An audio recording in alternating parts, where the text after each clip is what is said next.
We welcome you, all of us, to this great occasion, saying Assalamu alaikum wa rahmatullahi wa barakatuh. This is Al-Fikr Islami lecture series, and this is the first of its kind coming our way. It's a lecture that should open our hearts to what our line of thinking should be as Muslims. Inshallah, for this occasion, we will encourage us to use both English and Yoruba for fluency and communication. Látara ìdí èyí, a fẹ́ rọ̀ wá wípé tó bá rọrùn jù nínú ọ̀nà àti gbé ọ̀rọ̀ kalẹ̀ kó lè yé gbogbo wa yékéyéké. A lè sọ èdè Gẹ̀ẹ́sì, a dẹ̀ lè sọ Yorùbá kí aláǹfààní láti gbàgbọ́ yé tí à ń bára wa sọ. Ètò tí a gbé wá yìí, ètò tó jẹ́ pé ó ti bẹ̀rẹ̀, eléyìí ni ẹlẹ́ẹ̀kẹrin ibẹ̀. Abẹ́lọ́run kó má ṣàìṣe rọrùn fún wa. Gẹ́gẹ́ bí àsìkò, a pe ẹni tí ó jẹ́ olùdarí ètò títí èní. The chairman of occasion for today is our beloved brother, Dr. Abdulkadri Adeleye. He is a consultant, pediatrician, and inshallah, he currently works with the medicine frontiers. He was once the Amir of Lagos State University College of Medicine in Ikeja there. And inshallah, I'll call on my brother to please do us the opening prayer and at the same time, the opening speech. If you are hearing me, dear brother, Dr. Lale Adele, please unmute your mic and you have the floor. Bismillah.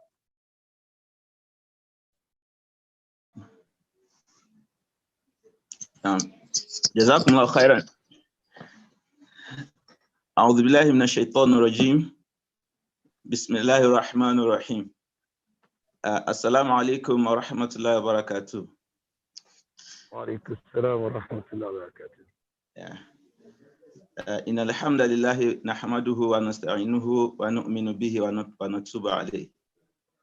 نشهد أن لا إله إلا الله وحده لا شريك له ونشهد أن محمدا عبده ورسوله. We give thanks to Almighty Allah subhanahu wa ta'ala who has preserved our lives up to this moment. We seek his blessings. We seek his understanding. We pray that Almighty Allah will give us the wherewithal to understand the lecture of today and make it a witness for us in the day of judgment. As I welcome everyone from LASUMEGA and LASCOM Muslim alumni and all other professionals to this virtual lecture. I'm indeed honored to welcome speaker and father to the session.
We cannot hear the chairman.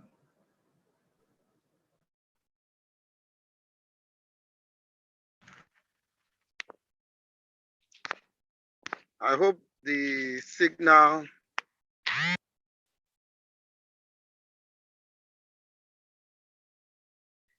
I'm in the program. I'll call you back.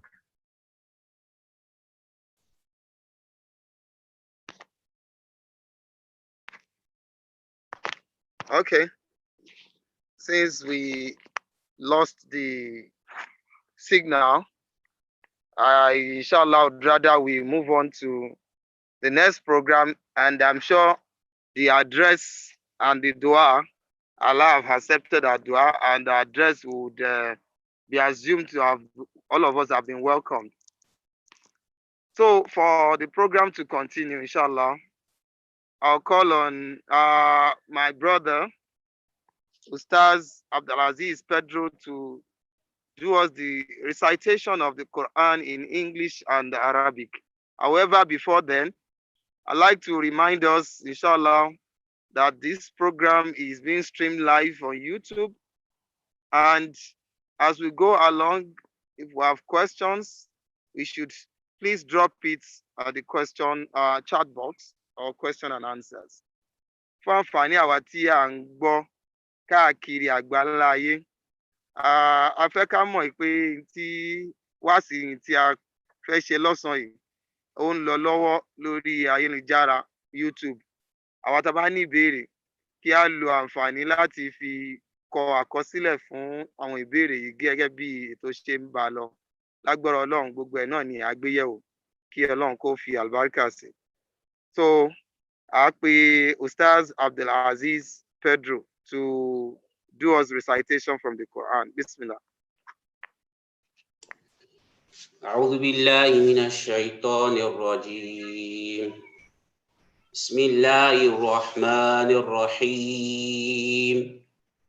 قد أفلح المؤمنون الذين هم في صلاتهم خاشعون والذين هم عن اللغو معرضون والذين هم للزكاة فاعلون والذين هم لفروجهم حافظون إلا على أزواجهم أو ما ملكت أيمانهم فإنهم غير ملومين فمن ابتغى وراء ذلك فأولئك هم العادون والذين هم لأماناتهم وعهدهم راعون والذين هم على صلواتهم يحافظون أولئك هم الوارثون الذين يرثون الفردوس هم فيها خالدون. The English translation. Bismillah ar-Rahman ar-Rahim. Successful indeed are the believers, those who humble themselves in prayer, those who avoid idle talk, those who pay zakah, those who guard their chastity, except with their wives or those bondwomen in their possession, for then they are free from blame. But whoever seeks beyond that are the transgressors. The believers are also those who are true to their trust and covenants, and those who are properly observant of their prayers. These are the ones who will be awarded paradise as their own. They will be there forever. Sadaqallah al-Azim. Sadaqallah al-Azim. Abalaga Rasulul Karim nana zarka shahidin. Abelon kí ó jẹ́ kí ìta gbọ́ yìí kí Allah kó jẹ́ ìbálẹ̀ ní ọjọ́ ìgbèdè Al-Qiyamah. Inshallah, I'd like to remind us that as the program goes on, we can put in our comments and the chat box. And for further assurance, we have our rapporteur that are putting down salient points for this program. We have Ustaz Abdul Mazid from Las Omega and engineer Mazid Al-Awal. We also have Dr. Umar and Dr. Mrs. Islamia Fashola Majolagbe. We also appreciate your back-end effort. Gbogbo àwa tí ó jẹ́ pé à ń gbìyànjú láti ọwọ́ ẹ̀yìn lórí kí ètò náà lè máa tò, abẹ́lọ́n kí ó san wá lẹ́san. Gẹ́gẹ́ bí tí ó kàn lórí ètò, òun náà ni kí a lọ sí tí a torí ẹ̀ kóra jọ. A pè àwọn àfáà wa, àwọn sheikh wa, ìtí Ọlọ́run Ọba Subhanahu wa Ta'ala tabẹ́lọ́n kó bá a kẹ́ wọn, kí Ọlọ́run fi ẹnu wọn lé ọ̀nà nínú tí wọ́n fẹ́ bá wa sọ. Àwọn náà ni àwọn sheikh wa, Sheikh Abdul Majid Imran Eleha. Àwọn olùdarí àti olùdásílẹ̀ Darul Naim Group of Schools. Bẹ́ẹ̀ náà ni àwọn jẹ́ imam àgbà fún Darul Naim Central Mosque. In tí àwọn sheikh wa máa bá wa sọ̀rọ̀ lé lórí lénìí, òun náà ni ìjẹ́ ojúlówó Mùsùlùmí, being an ideal Muslim personality. Àwọn àfáà wa dẹ̀ ti wà níkàlẹ̀ tipẹ́, wọ́n ti fi ìjẹ́ olórí, ìmá mú àsìkò ṣe pàtàkì, wọ́n ti fi síwájú. Inshallah, I would call on him to unmute his mic and have the floor. Láàárín 30 ìṣẹ́jú sí 40 tí wọ́n fẹ́ fi bá wa sọ̀rọ̀ yìí, a rọ̀ wá kí gbogbo wa ká tẹ́tí bẹ̀lẹ̀ jẹ́, ká kọ sílẹ̀ àwọn nǹkan tó jẹ́ pé á jẹ́ ojúlówó ọ̀rọ̀ tí wọ́n fẹ́ bá wa sọ. Abẹ́lọ́run kó má ṣe gbà ní ìbádà lọ́wọ́ wa. Bismillah ya Sheikh, falyatafaddal mashkura. أعوذ بالله من الشيطان الرجيم. بسم الله الرحمن الرحيم. الحمد لله مستحق الحمد بلا انقطاع ومستوجب الشكر بأقصى ما يستطاع. الوهاب المنان الرحيم الرحمن المدعو بكل لسان المرجو للعفو والإحسان الذي لا خير إلا منه ولا فضل إلا من لدنه. والصلاة والسلام على أشرف الأنبياء وإمام المرسلين قدوة المسلمين محمد ابن عبد الله وعلى آله وأصحابه وسائر من والاه.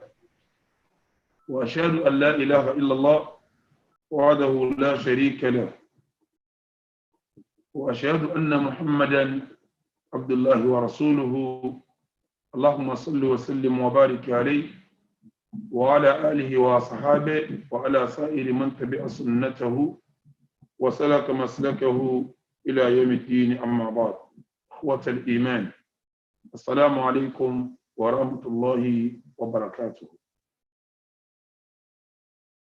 ليكن في علمكم جميعا أن أصدق الحديث كتاب الله، وخير الهدي هدي محمد رسول الله، وشر الأمور محدثاتها، فإن كل محدثة بدعة وكل بدعة ضلالة وكل ضلالة في النار، فالعياذ بالله من النار. أبو جماعة كفلهم وبطلت وقام دكفون توقعنا غير دوني باككان. ọ̀ràn yẹn ni ká yìn bàbá ti lágbára mọ́, òun lọ́ba tí ń fún wa ní nǹkan, òun lọ́ba tí ó nírègùnrè kó wá, òun lọ́ba àjọkáyé, òun lọ́ba àsàkẹ́ ọ̀run. Ọba náà tá a máa pè pẹ̀lú gbogbo àwọn tá sì máa ran kan àmójúkò àti dáadáa lọ́dọ̀ rẹ̀ oore kan ọ̀dẹ̀ sí níbi kan àfọ̀dọ̀ Ọlọ́run ìyẹn sì gbọ́dọ̀ wọ́lá kan níbi kan àfọ̀dọ̀ Ọlọ́run ọba náà ìkẹ́ Ọlọ́run ìgẹ́ Ọlọ́run kọ́lọ̀ ọba aṣọ́jú ọba wa Nábì wa Muhammad ìkẹ́ àti ìgẹ́ yìí ẹni kọ́lọ̀ ọba sàhábà rẹ̀ ọwọ́ bá gbogbo àwọn tá a bá tẹ̀lé wọn pẹ̀lú dáadáa kọ́lọ̀ ní ọkà wa náà kọ́lọ̀ wọn bọba àlekẹ́ ọlá sí àwa náà lẹ́ni rí iṣẹ́ rí ìwà rí ọ̀rọ̀ rí ìrírí ìṣesí rí téèyàn fi jẹ́ ní rí Ọlọ́run kò fi rọ̀ wá lọ́rùn ìkẹ́ ìgẹ́ náà gbogbo àwọn tí wọ́n wà lẹ́yìn tí wọ́n lọ́n jẹ́ ọkàn wọn lópin ìgbà tí àwọn náà bá wà lórí àti dídí kọ́mọ lọ́bẹ̀ tí lójú ẹ̀sán gbẹ̀yìn ọmọ ìyá mi tẹ́ ń gbọ́ mi nítòsí àjíǹjìnà ẹ̀ mà mọ̀ dájú èyí tí sọ̀rọ̀ ọ̀rọ̀ ní tírà Ọlọ́run ìmọ̀nà tí ò ní dàrú láíláí òní súnà Nábì wa Muhammad sallallahu ta'ala alayhi wa sallam lẹ́yìn méjèèjì ní nǹkan tí a bá pè lẹ́sìn tí ọba lẹ́rìí nínú tírà Ọlọ́run àbí kọ́lẹ́rìí nínú súnà Nábì sallallahu alayhi wa sallam ṣẹ̀dá ìsìlámù pẹ̀lú ẹni bídà gbogbo bídà wá ní ànú ní gbogbo ànú wá ní síbi kan tí ó rìsọ́ọ̀tì sí tó ju iná Ọlọ́run ọba àlekí ọlọ́lọ́ abẹ́lọ́run pẹ̀lú orúkọ ẹ̀ tó dára jùlọ àtàwọn òròyìn ẹ̀ tó ga jùlọ Ọlọ́run bá wa pa náírà dẹ́bọ rẹ́ kọ́ wa pa ìbọn náà rẹ́ Ọlọ́run bá rẹ̀ bídà ṣètánì ńlẹ̀ ọba gbé súnà Ànábì wa Muhammad nígbà tí Ọlọ́run fẹ́ sọ̀rọ̀ náà Al-Qur'an ó ní kuntum khayra ummatin ukhrijat lin-nas ta'muruna bil ma'rufi wa tanhawna 'anil munkar wa tu'minuna billah Ọlọ́run ní kuntum khayra ummatin ẹ̀yin mùsùlùmí ẹ̀yin tó tọ́ dáa jù ukhrijat lin-nas mo mú yín wá lọ́lẹ̀ fáwọn èèyàn ta'muruna bil ma'ruf ẹ máa pàṣẹ dáadáa wa tanhawna 'anil munkar ẹ̀yin lẹ́sìn máa kọ̀ bàjẹ́ látara àyà yìí láti sọ pé ẹni tá a pè ní mùsùlùmí tí ó dájú lé ilẹ̀ kálúlúwẹ̀ mo ní ọ̀rọ̀ tí ń lọ bí 18 tí mo fẹ́ yán lábẹ́ pé ta ni mùsùlùmí tó dájú tí kálukú wa náà máa sáré pé èmi náà fẹ́ wọnú mùsùlùmí tó dáa tí ó jẹ́ example dáadáa fáwọn mùsùlùmí tó kù àbí tí ó jẹ́ example dáadáa gbogbo ẹni tí ń bẹ ní orí ilẹ̀ gẹ́gẹ́ ọba mi ti sọ pé ní kuntum khayra ummatin ukhrijat lin-nas pẹ̀lú àsìkò tí kò gùn tó nǹkan tá a fẹ́ lò kò ní jẹ́ kí ọ̀rọ̀ mi kó gùn mọ́ ìmọ̀ sọ ọ̀kọ́kọ́ ọ̀rọ̀ tí mo fẹ́ sọ 7 ni ẹni tá a pè ní mùsùlùmí gidi tí ó jẹ́ àpèjúwe dáadáa fáwọn èèyàn tó kù ń kọ́kọ́ sọ nǹkan méje tí ó wà lára rẹ̀ tó wá sọ ìwà 11 èyí tí ó máa wù á wù ara rẹ̀ báyìí á bá nǹkan méje ńbẹ̀ bàbá méjèèjì ń lára rẹ̀ tán á wà wo ìwà tí ó máa wù ìyẹn jẹ́ ìwà 11 tí ìfẹ̀nù kan lédè àkọ́kọ́ ẹni tá a pè ní mùmínì mùsùlùmí tí ó jẹ́ àìdí mùsùlùmí táwọn èèyàn máa wò kọ́ sí wọ́n lè máa fi tiẹ̀ máa nà yóò gbọ́dọ̀ jẹ́ nítorí pé yóò ní kíní kátà ń pè ní تحمل المسؤولية في الذب عن التوحيد yóò ní àmúmára láti lè dáàbò bo ntàǹpẹ ní àkídà ní ìmọ̀ Ọlọ́run lọ́kan ìfún Ọlọ́run ọba ní ẹ̀sìn ní ọ̀sọ̀rọ̀ àkídà nínú ní tí mo fẹ́ sọ nípa ẹni pé mo gbà pé gbogbo àwọn tájọ ń bára wa sọ̀rọ̀ nínú ẹni tó ní àkídà Islam tó yẹjú ni wá orí sábà pé ọ̀pọ̀lọpọ̀ tí àwọn àfáwà tó ti bá wọn sọ̀rọ̀ kọjá àwọn àfó ní àkídà tó ní ẹjú ni wọ́n ó fi yé mi pé gbogbo àwọn tí ń pe àwọn àfáwọn yìí àkídà tí wọ́n náà yẹjú kò ní jẹ́ ká sọ̀rọ̀ nípa àkídà mùsùlùmí àmọ́ lẹ́yìn ìgbà tá lákídà tán yẹn á ní tahammulu al-mas'uliyya gbogbo tí bá ń tara àkídà náà jáde nínú ẹ̀gbin nínú wàhálà nínú fìtínà nínú àmìwò nínú ebú nínú yẹ̀yẹ́ ẹni tá a pè mùsùlùmí gidi yóò lè mú nǹkan yẹn mọ́ ara ìmúmọ́ra ń àbùkù tí máa ń kàn yẹn lérí àkídà àbùkù tí ń kàn lérí ẹ̀sìn rẹ̀ àbùkù tí ń kàn lérí pọ́nmọ́lọ́lọ́kan àbùkù tí ń kàn lérí pé kò ṣe tiẹ̀ bí àwọn yòókù tí ń ṣe tiwọn bọ́ọ̀lù tí ní kó wọn sí lòun fẹ́ ṣe àkídà wọn àbùkù yẹn yóò lè gbàmára tó wá gbàmára tán yóò tó wá máa ṣèdáàbòbò fún tàwhídì yẹn náà yóò máa ṣèdáàbòbò fún gbogbo tó bá fẹ́ kó dọ̀tí bá tàwhídì yóò ṣèdáàbòbò fún lẹ́yìn ìgbà tó bá gbàmára tán ó ṣèdáàbòbò fún gbogbo ẹni tó bá tó wá rí tó nírú àkídà tóun níyẹn àbó nírú tàwhídì tóun níyẹn yóò tún ṣe dìfà yóò ṣe dáàbò fẹ́ nìyẹn náà oníjẹ́ kábùkù ọkàn oníjẹ́ wọn yẹ̀yẹ́ rẹ̀ ẹ lọ wo Suratul Qasas aya 20 ọlọ́ni wa ja'a rajulun min aqsa al-madinati yas'a qala ya Musa inna al-mala'a ya'tamiruna bika liyaqtuluka fakhruj inni laka min an-nasihin kí ni túmọ̀ aya yìí Ànábì Musa alayhi salatu wassalam ìgbà tó fẹ́ kó ń lu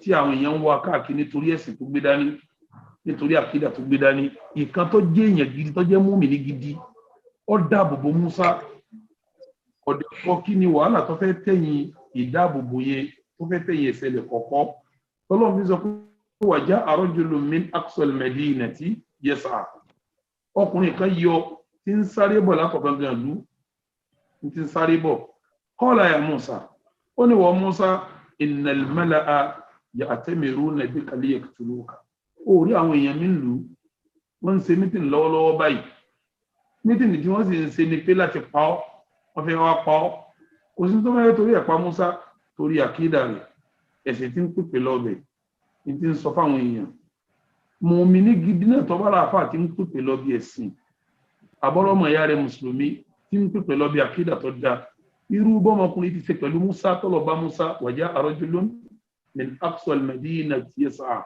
ọkùnrin yẹn ń bọ̀ látòkè ìlú ń sáré bọ̀ kọ́ọ̀l ní wọ́n sọ pé ya Musa ìwọ Musa innal mala'a ya'tamiruna bika liyaqtuluka àwọn jàǹkàn lù yìí wọ́n ń ṣe mítìnì lọ́wọ́ o mítìnì tí wọ́n sì ń ṣe ni pé wọ́n fẹ́ pa ọ́ fakhruj jáde inni laka minan nasihin èyí mo wá sọ fún ọ yìí o mo wá pè ọ sí àkíyèsí mi mo wá ta ó jí ni ẹni tá a pè mú mi gidi yóò máa dáàbòbò tawhid àti àwọn àpò ní tawhid yóò sì máa ta wọ́n jí yóò máa pè wọ́n ṣàkíyèsí mùsùlùmí gidi bíi ti rí nù ni yóò ń jẹ́ lákọ̀ọ́kọ́ ẹni tí ó jẹ́ mùsùlùmí gidi yóò jẹ́ nítorí pé yóò ní quwwatun fil qawl wa sad'un bil haqq mùsùlùmí tá a sọ pé ideal muslim ní yóò ní àti lè ṣàlàyé ara rẹ̀ yóò dẹ̀ máa la òdodo mọ́lẹ̀ pàtàkì jùlọ ibikíbi tó bá wà kò ní kọ̀ láti sọ ntẹ́sìn rẹ̀ bá wí kò sì ní kọ̀ láti sọ òdodo èyí ni wọ́n ń pè ní kalimatu haqqin inda sultanin ja'ir kéèyàn sọ òdodo lọ́dọ̀ ọba tó jálágbára tó wájú lójú èèyàn mùmínì gidi dúró tán ni ìsì sọ òdodo ni èyí là á fi mọ mùmínì tó jẹ́ ideal muslim mùsùlùmí gidi táwọn ò kọ́ sí ẹ lọ lè wo Suratul Ghafir aya 38 ọlọ́ni wa qala rajulun mu'minun min ali fir'aun ọkùnrin kan tó jẹ́ mùmínì nínú àwọn èèyàn Fíráúnà náà yaktumu imanahu tí ń fi ìmánì tiẹ̀ pamọ́ ń sọ fún Fíráúnà àtàwọn yòókù pé ataqtuluna rajulan an yaqula rabbiya Allah tẹ́ ẹ fẹ́ pa arákùnrin yìí torí pé ń sọ pọ́lọ̀ ń lọ́ba àwọn ni ẹ rí i pé arákùnrin yìí la òdodo mọ́lẹ̀ fún Fíráúnà àti àwọn ìjọ rẹ̀ mùmínì gidi má lòdodo mọ́lẹ̀ ni kò ní bẹ̀rù ọba kò ní bẹ̀rù ìjòyè kò ní bẹ̀rù anìkankan kò ní bẹ̀rù olówó kò ní bẹ̀rù ọmọ ta kò ní bẹ̀rù tọ́ọ̀gì yóò sọ òdodo tí ọba sọ yóò mójú kó ń bẹ̀ Ọlọ́run ní wa qala rajulun mu'minun ọkùnrin kan tó jẹ́ mùmínì min ali fir'aun látọ̀dọ̀ àwọn ará ilé Fíráúnà náà yaktumu imanahu tó yẹ pé mùmínì ní ṣùgbọ́n ìmánì rẹ̀ ń fi pamọ́ ọwọ́ àlọ́ òdodo mọ́lẹ̀ fún Fíráúnà àtàwọn yòókù pé òdodo tó là mọ́lẹ̀ ni pé ataqtuluna rajulan an yaqula rabbi Allah ṣé ẹ fẹ́ pa ọkùnrin yìí torí pé ń sọ pọ́lọ̀ ọba ní ọba mi ní ẹ̀ẹ́dì pọ́lá mọ́lẹ̀ fún Fíráúnà àtàwọn ìjọ rẹ̀ kọ̀bẹ̀rù tí ó ti ẹ̀yìn ẹ̀sẹ̀ mi àìdí mùsùlùmí gidi mùsùlùmí tá a wò kọ́ sí irú wà tó náà gbọdọ̀ níní kò ní kọ́ láti sòdodo níwájú ẹnì kankan níparí àyà wọn wọ́n jẹ́ akọ̀bẹ̀ báyìí náà tí min rabbikum ọkùnrin tẹ́ ń bájà yìí ọkùnrin tẹ́ fẹ́ pa yìí òdodo ọ̀rọ̀ ló mú wá fún yín látọ̀dọ̀ Ọlọ́run ọba yín káwa náà gbìyànjú ká jẹ́ ideal muslim ẹgbẹ́ náà ti ròyìn ọkùnrin yìí pé rajulun mu'minun mùmínì gidi original mùmínì nínú ni ó lòdodo mọ́lẹ̀ níwájú Fíráúnà pé ẹ fẹ́ pọkùnrin yìí torí pé ń sọ Ọlọ́run ọba lọ́ba òun lẹ́yìn náà ní tó sì mú wá fún yín òdodo látọ̀dọ̀ Ọlọ́run ọ̀rọ̀ mi di méjì ọ̀rọ̀ ẹlẹ́kẹta ẹni tí ó jẹ́ mùmínì yóò dúró tán amama al-malhiyati wal-istilaa ala al-mughriyat ẹni tí ó jẹ́ mùmínì gbogbo tí máa gba ẹ̀sìn lọ́wọ́ èèyàn nínú àwọn adùn ayé nínú àwọn yòròyòrò ayé yóò takú ti nǹkan òun kò ní jó díẹ̀ sí òun lọ́wọ́ kìí ṣe mùsùlùmí gidi ẹni tó rí ayé tó sọ yí mọ́ nínú kìí ṣe ideal muslim kìí ṣe mùsùlùmí gidi lẹ́ni tó rówó tán tí ò sí lọ́mọ ideal muslim kọ́ wọn kìí ṣe mùsùlùmí gidi lẹ́ni tó joyè tán ó jẹ́ gọ́fúnà ó jẹ́ mínísítà ó jẹ́ ambassador ó dàgbà engineer ó di àgbà doctor ó wá rí pé sí fúyẹ́ àmọ́ kírun tabaráyè àṣebí irun ni tí wọ́n bá yẹ tán yín parun mi pọ̀ mùsùlùmí gidi ṣe bẹ́ẹ̀ o ẹ lọ lè wo Suratu Nur aya 37 ọlọ́run bá ń sọ pé rijalun àwọn èèyàn gidi nù mùsùlùmí la tulhihim tijaratun wala bay'un an dhikrillah mo fẹ́ tà mo fẹ́ rà kò ní kọjú wọn ọjà wọn bísínẹ́sì wọn owó wọn ọlá wọn ipò wọn kò ní kọjú wọn an dhikrillah pé kí wọ́n má sí tọ́lọ̀ bá ní wọ́n sí lásìkò wọn bá tó yóò kírun wa iqamis salah ipò tó wà kò ní gbànú lọ́wọ́ rẹ̀ wa ita izakat owó tó ní kò ní gba zaka lọ́wọ́ rẹ̀ yakhafuna yawman tataqallabu fi al-qulubu wal absar àwọn tá pè mùmínì gidi yìí tí ó kún wọn lẹ́mìí ni pé bóòlù alkiyama mi ti fẹ́ da alkiyama yẹn tataqallabu fi al-qulubu wal absar gbogbo ọkàn gbogbo ojú wọn wà ní wàhálà ńjọ́ náà ìjọ ni ó wà lẹ́mìí tiẹ̀ pé ní wà ní wàhálà owó yẹn ò ní di lọ́wọ́ ipò ò ní di lọ́wọ́ kò sí tó fẹ́ di lọ́wọ́ tó bá dásìkò ẹ̀sìn rẹ̀ yóò yàn bẹ́ẹ̀ là ń pè ní àìdí mùsùlùmí gidi ó di mẹ́ta ẹlẹ́ẹ̀kẹrin ẹni tá pè mùsùlùmí gidi òun lẹ́nu tó ṣe pé ní tó bá ṣàdéhùn yóò máa déhùn sẹ́yìn ń tá àfihàn mùsùlùmí gidi kò ní í ṣe pa àdéhùn rẹ̀ yóò sì dúó eré ojú ọ̀nà ìsìn tó bá wà kò ní fi síbí kò ní fi sọ́hùn ẹ̀rù ní báńkì kan ní ṣe yóò dẹ̀ máa mú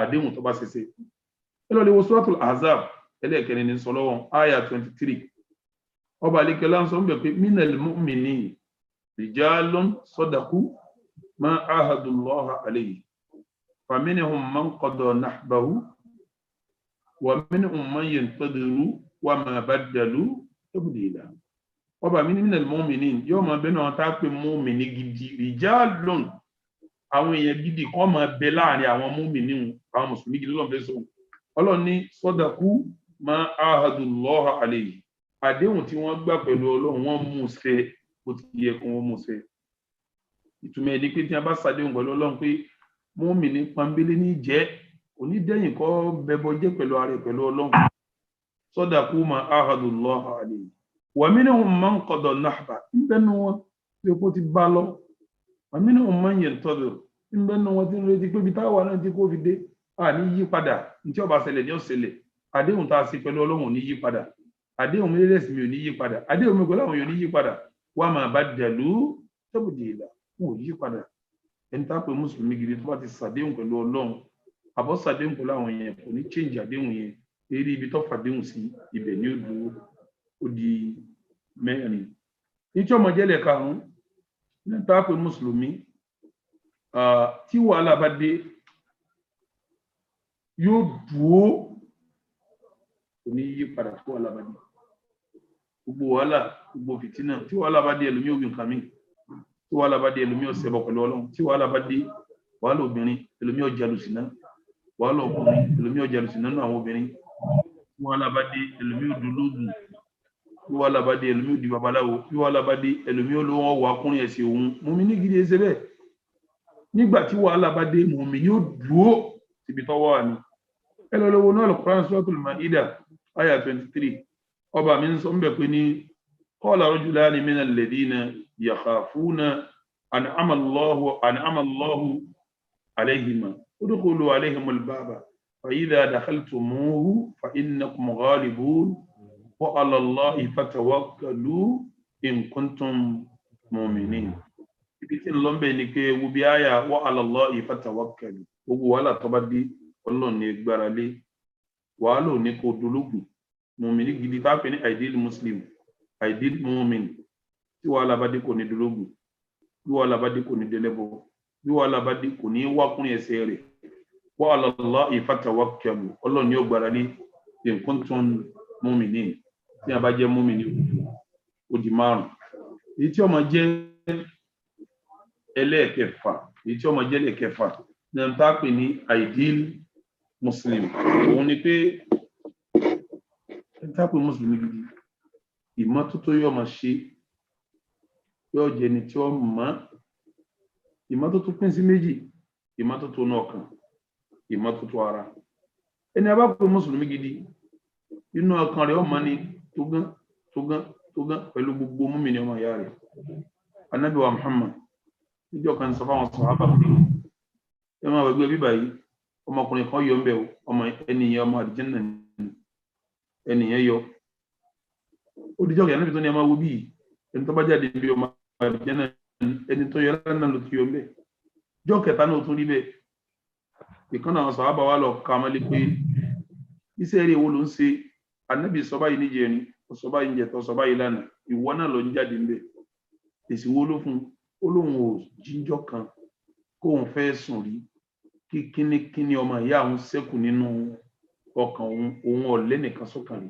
ìmọ́tótó nú ọkàn náà qalbu salima min al-hikd wal-hasad wad-daga'in ẹ̀mí rẹ̀ bọ́ nínú lára ẹ̀mí rẹ̀ bọ́ nínú adíyàn sẹ́mi ẹ̀mí ẹ̀ mọ́ nínú àmọ́ ròdòtí pẹ̀lú ẹnìkan mùsùlùmí gidi táàpẹ́ ní ideal muslim bẹ́ẹ̀mi ẹ̀ ti gbọ́dọ̀ rí nìyẹn bẹ́ẹ̀mi rẹ̀ ọ̀bá rí báwọn èyí tí di ideal muslim ikhwatal iman bá a sọ mọ́tótó náà kan bẹ́ẹ̀ náà wà ní mọ́tótó ara mùsùlùmí máa ń mọ́ ọwọ́ rẹ̀ ọmọ ọwọ́ ẹ̀ ọmọ tútù ọwọ́ sọtọ́ dá ọwọ́ sọtọ́ mọ́ ọba nínú gbọ̀n ó yà bó nínú rí ó tún sí èékánná rẹ̀ ó ge tọba ní lọ́fíńdà ó lò jàlùbáàbò rẹ̀ tó jóbìnrin kò ní máa rùn ẹ lọ lè wọnú Suratu Tawba àyà 108 Ọlọ́run sọ bẹ́ẹ̀ pé la masjidun ussisa ala taqwa min awwali yawmin ahaqqu an taquma fihi ọwọ́ ní fi rijalun yuhibbuna an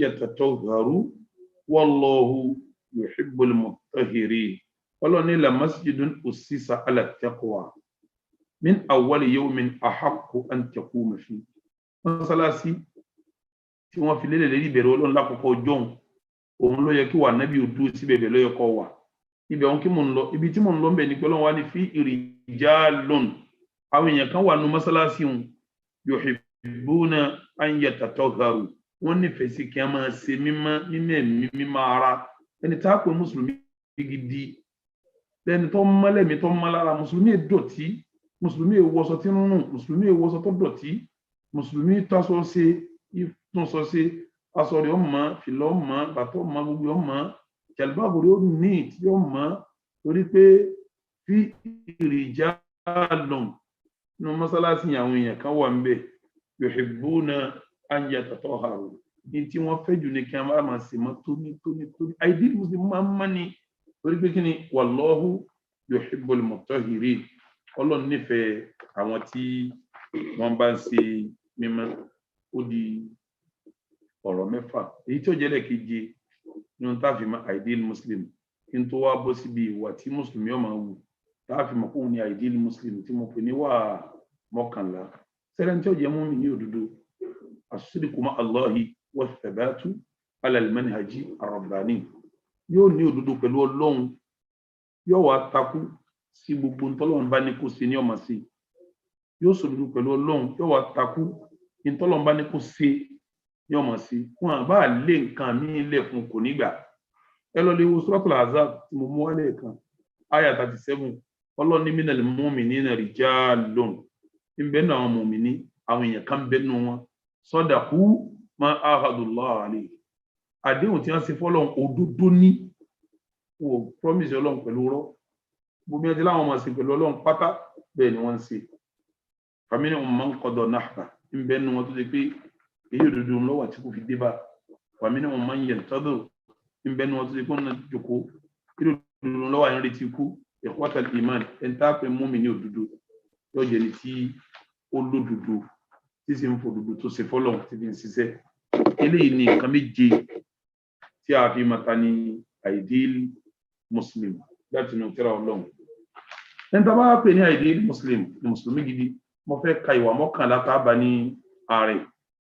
Ìwà alákọ̀ọ́kọ́ a gbọ́dọ̀ pè ọ́ ní mùsùlùmí ká tó wá sọ pé a pè ọ́ ní mùsùlùmí gidi. Ó gbọ́dọ̀ ní ìwà kan tí a ń pè ní alhaya, ìtìjú. Kí là ń pè ní ìtìjú? Òun ni kí ẹ̀mí èèyàn mọ́ tí gbogbo ẹni tá ń pè mùmínì kó dẹ̀ máa ṣe dáadáa pẹ̀lú wọn. Ṣé rí ìtìjú yẹn?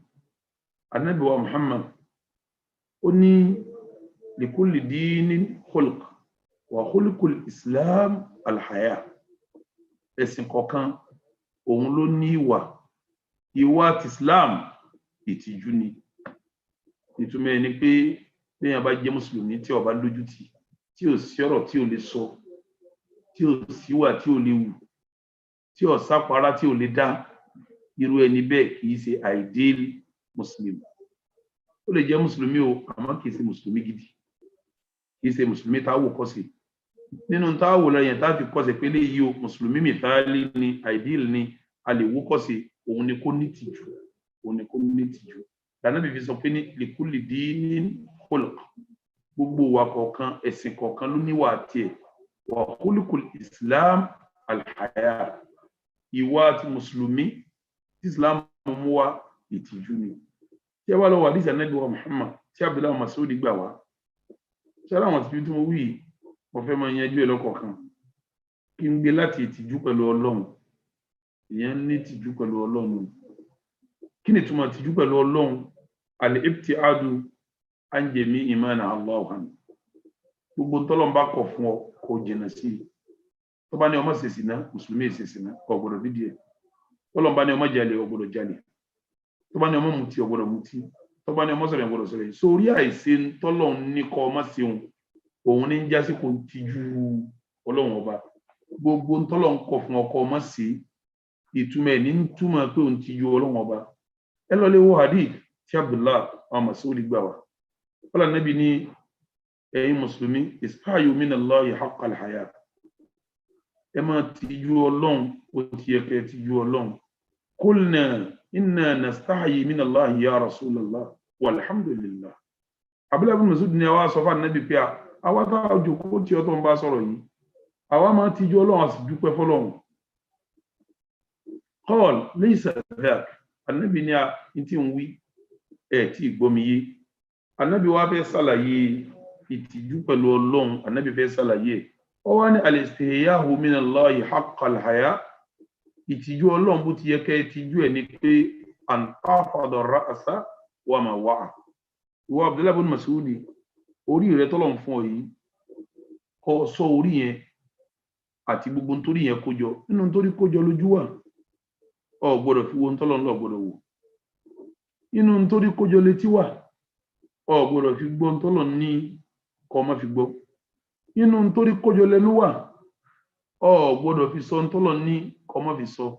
Inú nítorí kójọ ni mú wà, ó gbọ́dọ̀ fi mú gbóòórùn t'Ọlọ́run ní ọmọ gbóòórùn. Ìtumọ̀ kó tìjú Ọlọ́run. Ànábì ní an tafada ar-ra'sa wa ma awa. Sọ ìrí rẹ̀ àti gbogbo tẹ́rí kó sínú. Wal batina wá sọ inú rẹ̀ wa ma hawa àti ntọ́ ma fi síbẹ̀. Ìtumọ̀ ni pé ó gbọ́dọ̀ jẹ halal, ó gbọ́dọ̀ jẹ haram, halal ló máa jẹ. Ó gbọ́dọ̀ mú tó bá jẹ haram, halal ló gbọ́dọ̀ máa mú. Ó gbọ́dọ̀ fowó haram jẹun, ó gbọ́dọ̀ mutí, ó gbọ́dọ̀ mú pàrágà, ó gbọ́dọ̀ fagbó. Inú rẹ̀ ní lọ gbogbo tó kó sínú yẹn ó láti sọ. Sísọ tó bá sọ òun ní jásí pé ó tìjú Ọlọ́run. Wa tadhkurul mawta wal bila. Ìdí jẹ́ pé ó tìjú Ọlọ́run ni pé kó máa rántí púpọ̀ òkú gbogbo tó ní ó sì tán. Ṣẹ̀gbẹ́ tí a bá rántí pé òun kùnjọ kan tó ní ọ̀tán yóò sin lọ́n bó ti yóò sin lọ́n. Ànábì wa ní wa man arada al-akhirata taraka zinata ad-dunya. Ẹni bá wá gbèrò kó ń fẹ́ bọ́lọ́n pàdé jọ́ al-kiyama gbogbo ẹ̀ṣọ́ ayé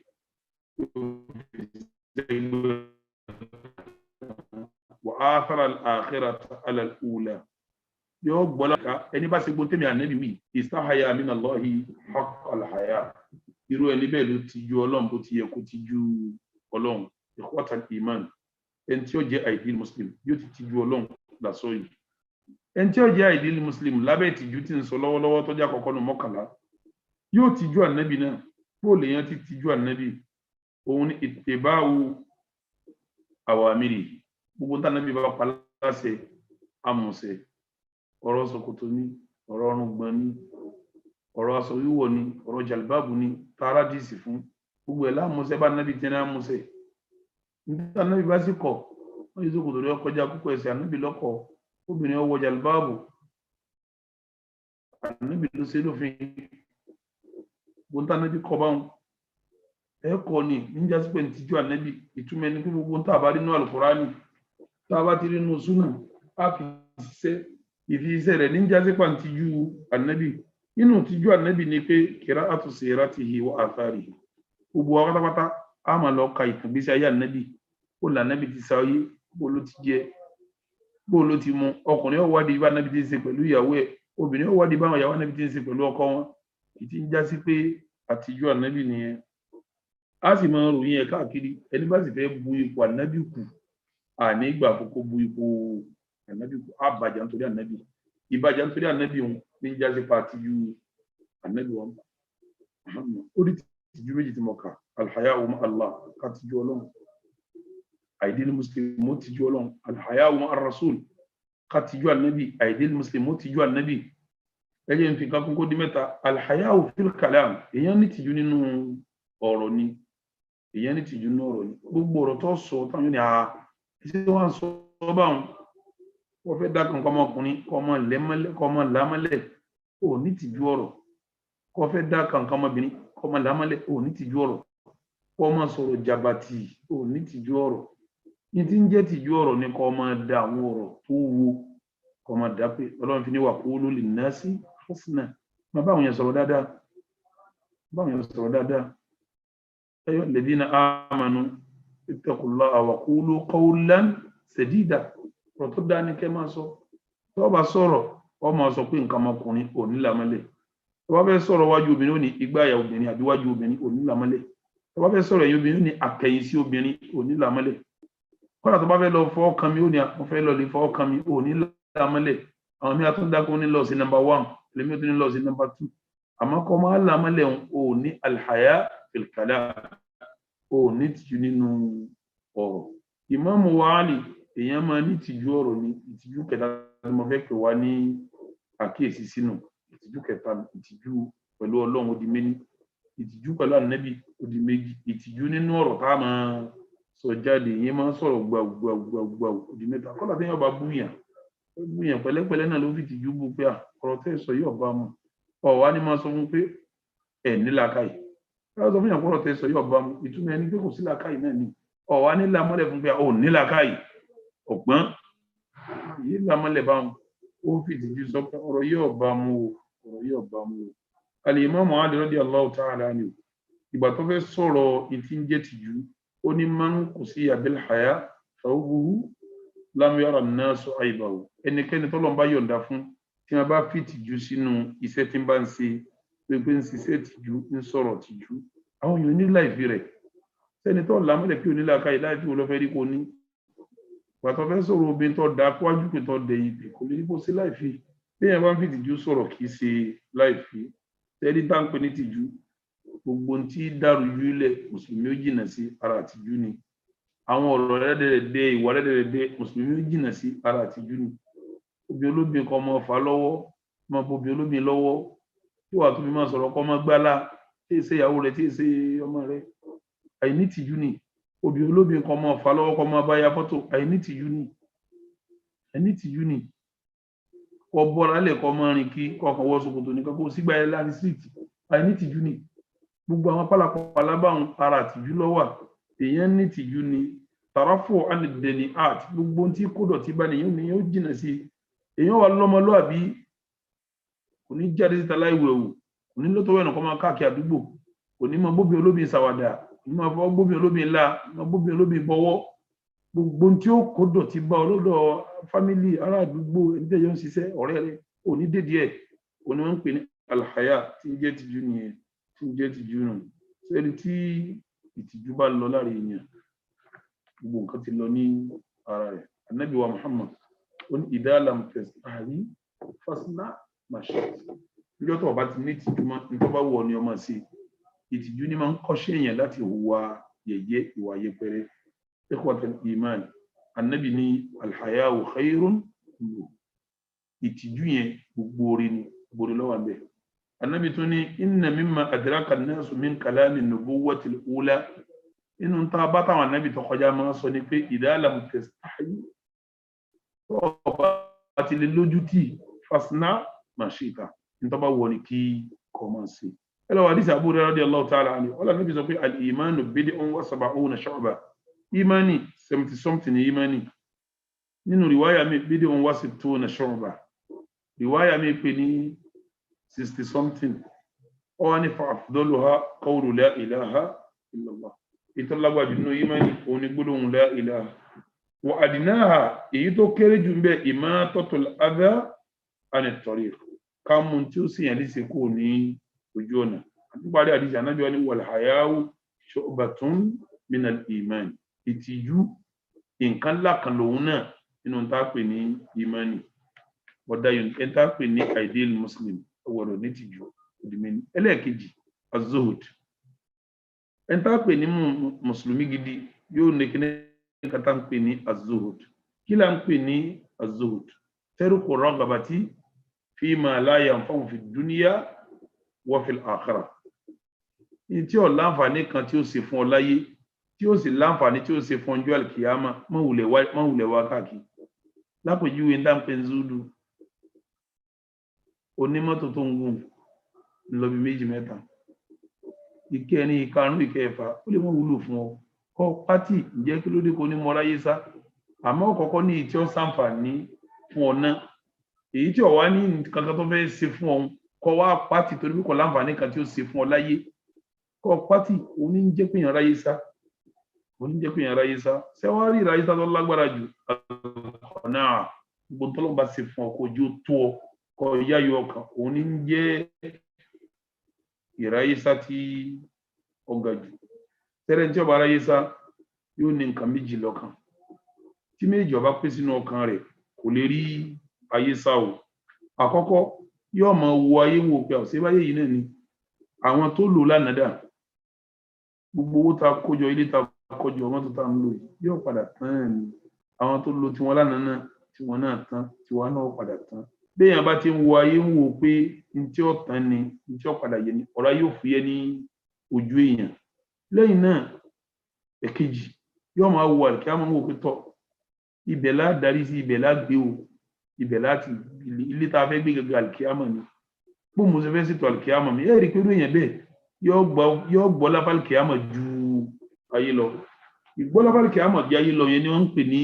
az-zuhdu ìráyésá ìrí ayé nìrí pé gbogbo tí bá kójọ ń bẹ kò ní pẹ́ tí ìparẹ́ kò ní pẹ́ tí ìtàn ìwà rí alìkìyàmọ̀ ní ìrí alìkìyàmọ̀ pé ilé tí ń lọ gbígbére nù mo gbọdọ̀ ṣe nǹkan tí ìdè bá ń bẹ̀ tí ìfìrí bẹ̀ gbé tí ọ̀rọ̀ rọ̀ fún mi méjì òun ní jẹ́ sùúdù ayé ká mú fúfúyẹ́ alìkìyàmọ̀ ká pàtàkì rẹ̀ ẹ bá dínú Al-Qur'ani ọlọ́run gan yóò yé wa pé ayé ò ní túmọ̀ ó ní ìlàmù ẹlọ́mọ̀ Suratul Hadid àyà 20 annama alhayatu dunya oníṣẹ̀mí ayé tẹ̀sí ilẹ̀ ibùn erémọdé wà láhàwọn àtẹ̀rí àgbà wà zina àtọ̀sọ́ wà tafahurun bainakum àti táàmà fi sàkọsíra wa wà takathurun fil amwali wal aulad káàsì máa sọ pé owó mi pọ̀ ọmọ mi pọ̀ nígbà tó lọ́wọ́ sọ ọlọ́run ní kamathali gaythin a'jabal kuffara nabatuhu thumma yahiju fatarahu musfarran ثم يكون حطاما ayé ń dà gẹ́gẹ́ bí koríko kan tá gbé nígbà tá gbé ló ṣe díẹ̀ òjò rọ̀ sí nígbà tó jò rọ̀ sí ó ṣe gírígírí ó jí gírígírí ó green nígbà tí ó yá ó bẹ̀rẹ̀ sí rọ nígbà tó yọ ló bá rọ nígbà tó rọ tán ló bá gbé nígbà ó gbé tán ló bá di nǹkan tí ò ní túmọ̀ mọ́ ló bá di nǹkan tí atẹ́gùn gbá lọ báyé ti rí nù ni wa fil akhirati adhabun shadid ẹni bá wá káyémáyà alkiyama ìyàwó ilé ìlérò yóò wà fún wa magfiratun min Allahi wa ridwan ẹni bá wá máyé fúfú yẹ yóò wà ráfìdí yìí yóò rí ọ̀nà ọlọ́run wa mal hayatu dunya illa mata'ul ghurur ayé yóò jẹ́ nǹkan kan ju ìgbádùn tàn jẹ téèyàn kan gbádùn yẹn lásìkò kan tí ó sì lọ téèyàn ní rí gbádùn yẹn mọ́ ayé ojú bẹ́ẹ̀ lọ.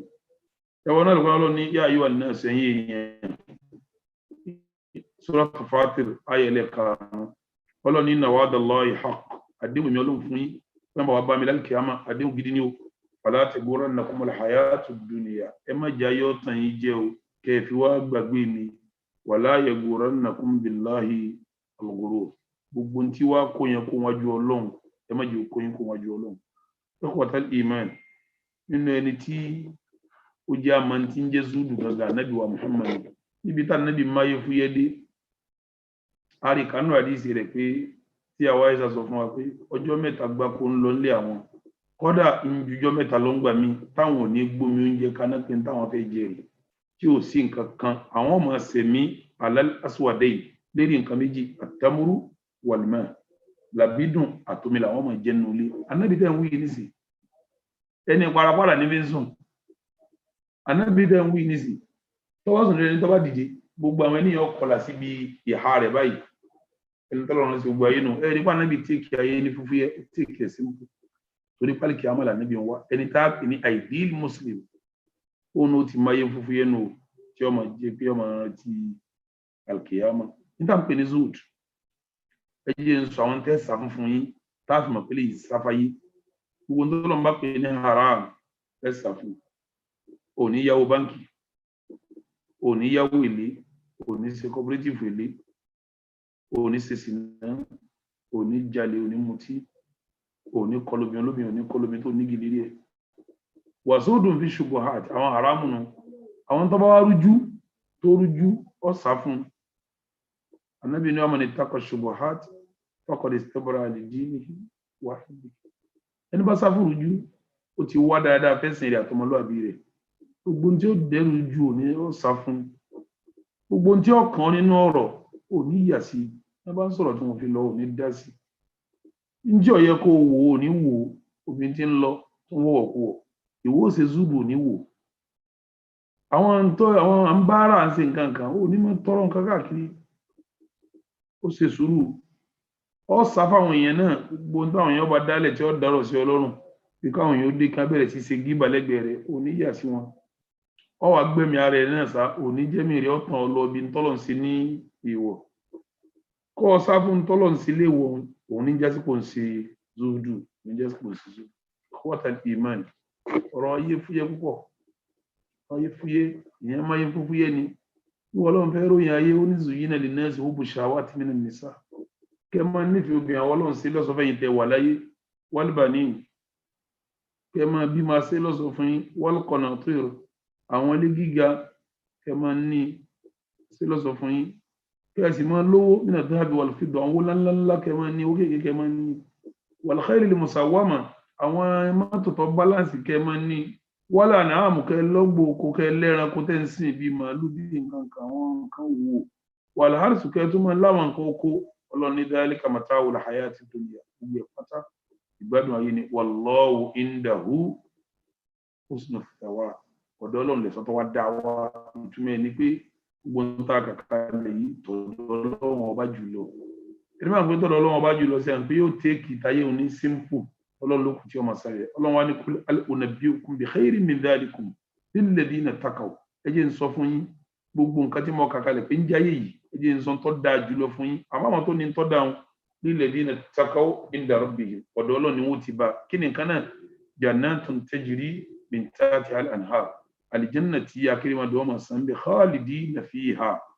ibẹ̀ ni wọ́n máa gbé tí wọ́n pẹ́ kánrin kése wa azwajun mutahhara á fún wọn láwọn ìyàwó tó mọ́ wa ridwanun minallah wọ́n tún wá rí ọ̀nà ọlọ́run wallahu basirun bil ibad ọlọ́run ọba tó rí ogun tẹ́lú sí ó di méjì nínú tá a fi ma ideal muslim ó di méjì ẹlẹ́kẹta ẹni tá a pè ní ideal muslim yóò jẹ́ ní tó lè tọrẹ mùsùlùmí èyí àwọn mùsùlùmí kì í yá wọn mùsùlùmí gidi èyí yá wọn nígbà ń pè lọ́rẹ òun ni kó lè gbé tọ̀dọ̀ tiẹ̀ fẹ́ lómi kó mójú kó mẹ́ kó fẹ́ lómi ọgbọ́n tọ́lọ̀ ń wí ni ọlọ́ni lan tanalul birra hatta tunfiqu mimma tuhibbun lérò rẹ̀ mi ọlọ́run àfi kẹ́ ẹ nánú tẹ́yìn náà nífẹ̀ẹ́ sí mùsùlùmí máa ń náwó ni yìí máa tọrẹ ni yìí máa hàn kan ni ìmọ̀ lànà èèyàn lójú ni so sì díje ń sọ fún ọ tọ́wọ́ lọ́wọ́ Suratu Saba àyà 39 gbogbo ń tọ́ bá náà sọnù ọlọ́ni wà máa anfaqtum min shay'in fa huwa yukhlifu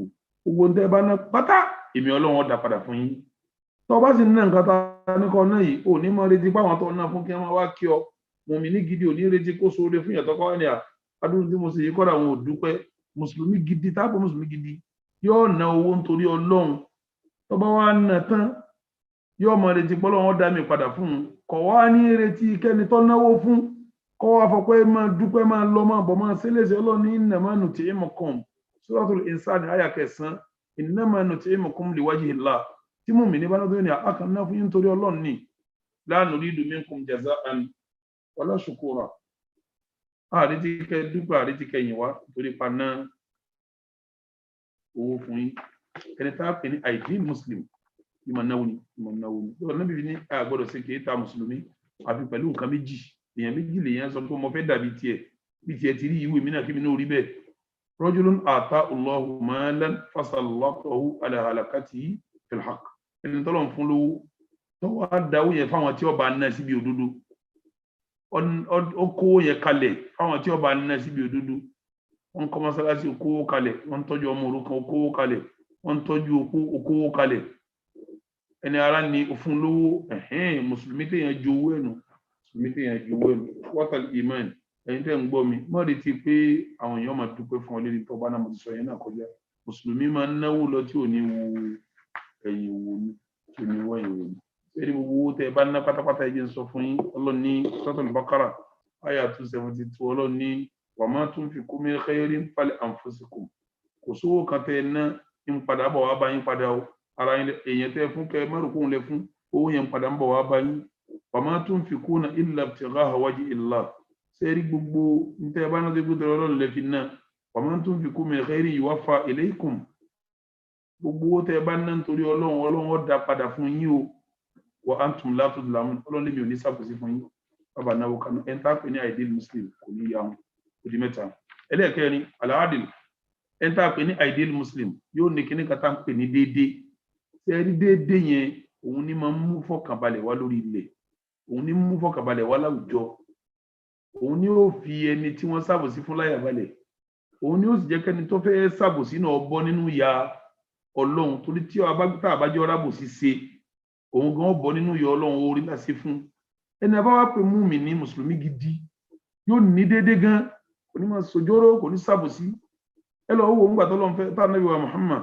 tó fẹ́ sọ̀rọ̀ èèyàn níje tí ó wà ní ọ̀bùgẹ́ lọ́wọ́ ó ní ìmáàmùn adil ìmáàmù tó jó aṣíwájú tó jó ń déédé ẹ̀tọ́ náà lùkọ́ àṣíwájú náà láyà náà tí ọlọ́run ní Allaha ìmí ọlọ́run ya'muru bil adli wal ihsan mọ́ pààyín láṣẹ ẹ máa ṣe déédé ẹ̀ sì máa ṣe dáadáa wa ita'i dhil qurba gbogbo ní bá súnmọ́ yín ẹ máa bù wọ́n ní nǹkan ikhwatal iman ẹ̀yin tẹ́ ń gbọ́ mi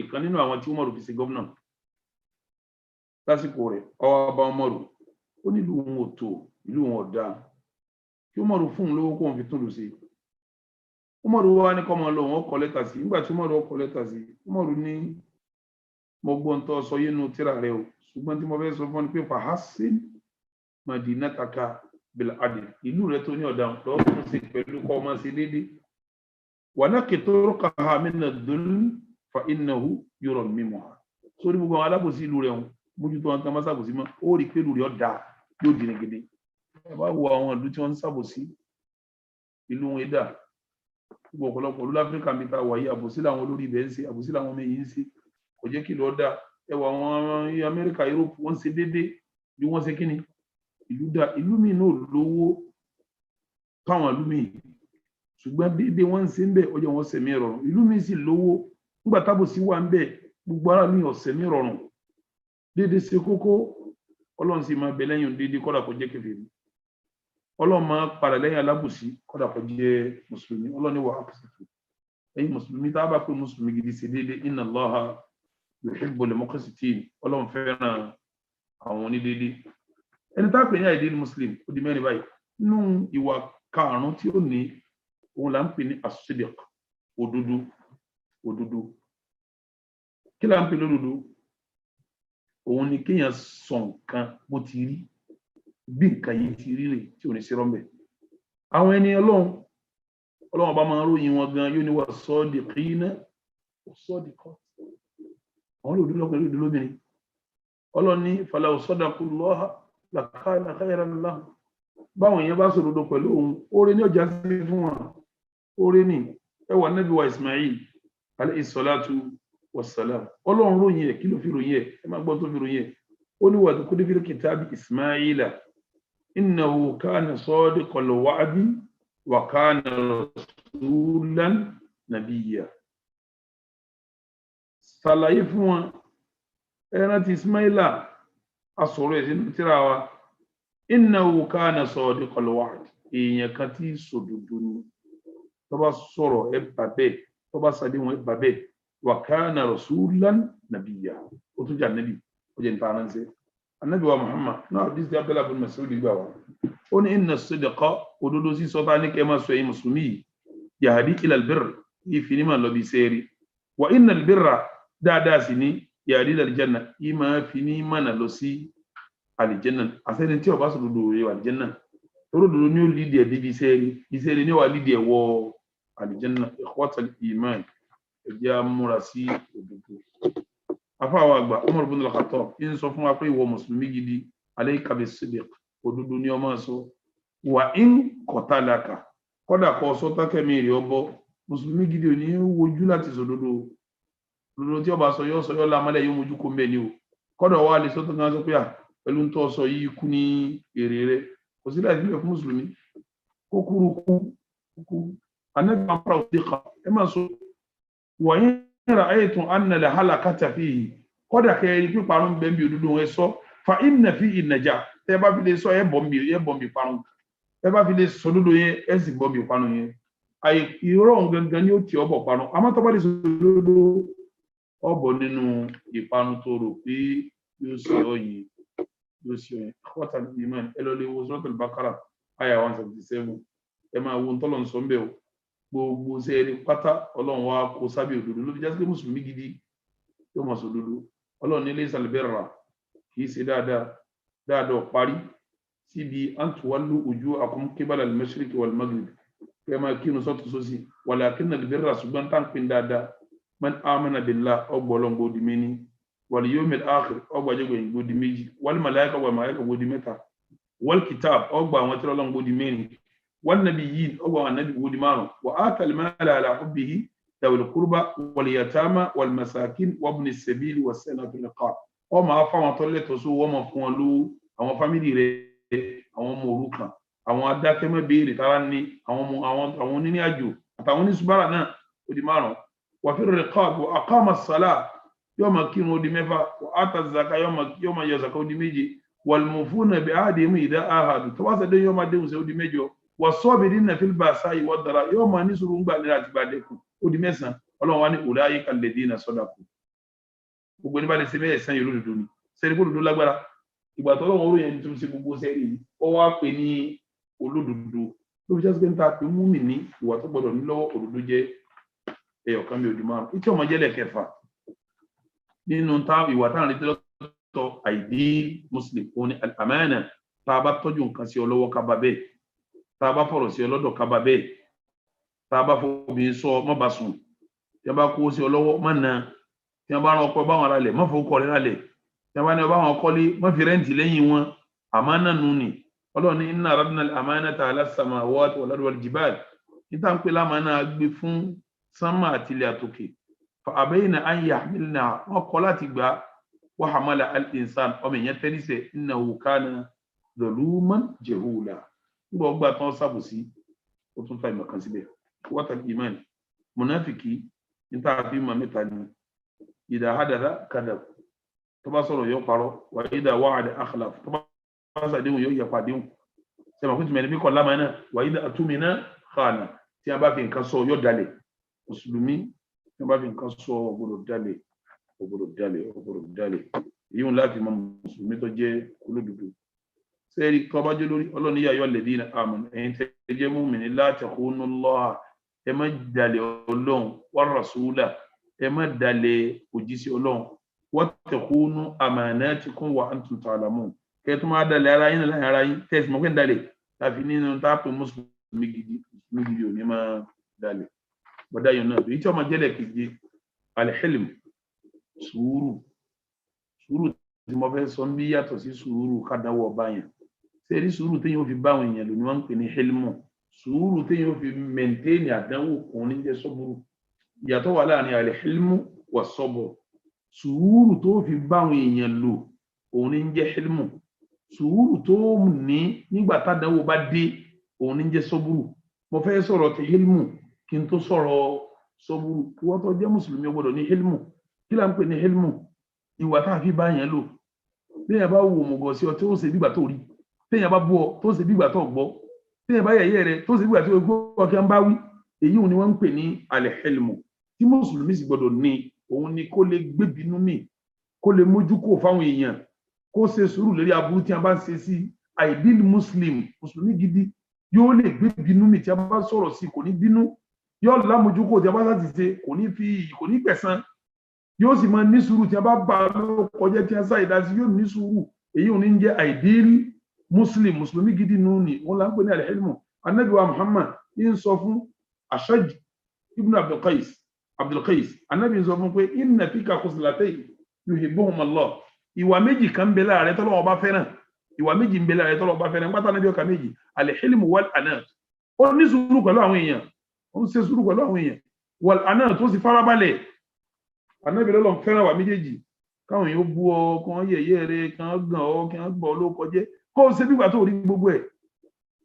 ní ti ń jẹ́ ilmu nìyẹn o ara àwa tá à ń retí lọ́dọ̀ ideal muslim ni ẹ lọ́wọ́ náà al-Qur'an suratul A'raf ọlọ́run sọ ń bẹ aya 119 ọlọ́run sọ ń bẹ suratul A'raf aya ọlọ́run sọ ń bẹ pé khudhil afwa lọ́ọ́ ní mójúkò fáwọn èèyàn wa'mur bil 'urf pàṣẹ kí ẹ máa ṣiṣẹ́ rí fáwọn èèyàn wà á rí dàn lè jẹ àwọn èèyàn jẹ́ngẹ̀jẹ̀gẹ́ ń bọ̀ ló kọjá jẹ́ ń sọ ẹlẹ́dà gbàgbé wọn pa wọ́n ti tẹ́lẹ̀ gan máa bá jẹ lọ wà á rí dàn lè jẹ àìlì ní ti ń jẹ́ múmi ní gidi ideal muslim bẹ́ẹ̀nìkan bu kò ní wo bẹ̀ bẹ́ẹ̀nìkan gẹ́ kò ní yẹ kò ní wo bẹ̀ yọ máa bá tiẹ̀ lọ ní Ànábì wa Muhammad Imam Ali radiyallahu ta'ala anhu ń sọ fún wa pé awla an-nas bil afwi aqdarahum ala al-afawiyya ẹni tá lọ́wọ́ tó lẹ́tọ̀ọ́ kọ́lọ́wọ́ mójú kò fújù lẹ́ni tóun náà lágbára láti fèsì burúkú sọ̀rọ̀ burúkú sáwọn èèyàn tó wá mójú kó mẹ́tí ọ̀sọ́ tó fi jásí pé tá pè ní mùsùlùmí gidi yóò ní tá pè ní hilmu àmúmára lérí aburú táwọn èèyàn máa ṣe sí mùsùlùmí àìdílé mùsùlùmí wọn lámúmára èèyàn gidi ní wọn lámúmára tó bá tóbi tán tó jẹ́ èèyàn tán ìwọ náà wọ́n máa bú ìwọ náà wọ́n máa gàn ìwọ náà wọ́n máa yẹ̀yẹ́ ọ wà ní kíní kan tí ń pè ní al-hilmu ìmójúkò níbi àìdá àwọn èèyàn Ọlọ́run fi ń sọ pé wal-kadhimina al-ghayza àwọn tí wọ́n ń gbé bínú mi wal-afina 'anil nas tí wọ́n mójúkò níbi láì táwọn èèyàn bá ṣe sí wọn wallahu yuhibbul muhsinin Ọlọ́run fẹ́ràn ẹni tí bá ṣe dáadáa báwọn suratu Ali Imran aya 134 lẹ́tìrì mọ́dá yìí ló bẹ́ẹ̀ ọ wá kò yí tá ń pè ní as-sabr èyí tá ń pè ní sọ́bùrù yẹn òun ní sùúrù tá ní tàdánwò bá dé ọmọ rẹ kú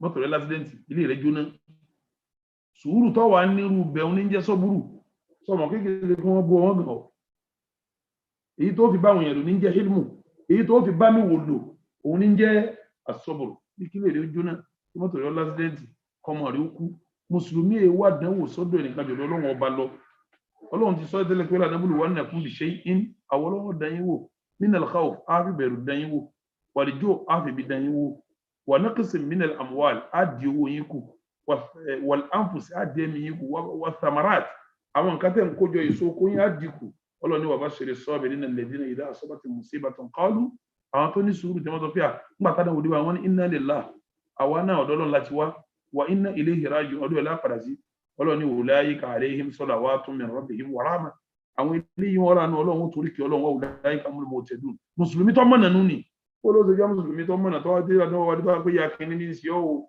bàbá kìíní kan lọ́sà sí ọ́ o ẹnìkan lọ́ba tiẹ̀ jẹ́ wa àwọn ní sọ́búrú nù ò ní tá ń pè ní sùúrù nù Ànábì wa Muhammad ajaban li amril mu'min ìmọ̀lọ́rọ̀ múmìnì inna amrahu kullahu khair gbogbo ọ̀rọ̀ múmìnì jojúmọ́ orí lọ́dọ̀ múmìnì laysa dhalika li ahadin illa lil mu'min ìta wíyà rí lọ́dọ̀ ẹni kàfọ́dọ̀ múmìnì ìtumọ̀ ní pé tá a bá lọ́rẹ̀ tá a bá rí èdè múmìnì nínú ètí ìdí ideal muslim nìyẹn o kí ni nǹkan náà in asabati usarra shakar fakana khairan lahu njo tó rí bá kan yóò dúpẹ́ orí ó lékún sí wa in asabati udarra njo tá burú bá kan sabar yóò ṣe sùúrù fakana khairan lahu sùúrù tó ṣe wọ́n tó wá di orí fún ikhwatal iman kí n sáré yà síbi kan sùúrù tá fẹ́ kó ṣe nǹkan mẹ́ta ló ṣe sùúrù lórí ẹ̀ sùúrù àkọ́kọ́ ala ta'atillah ó ṣe sùúrù gbogbo ntọ́lọ́mbá lè ṣe ní màá ṣe sùúrù la fi kírun lẹ́yìn bá wo tó wò táwọn èèyàn ń ṣe wọn ní dúró kírun wọn ni kó wọn tó kírun tán kọ́sítọ́mù ti lọ ó ṣe sùúrù ló fi kírun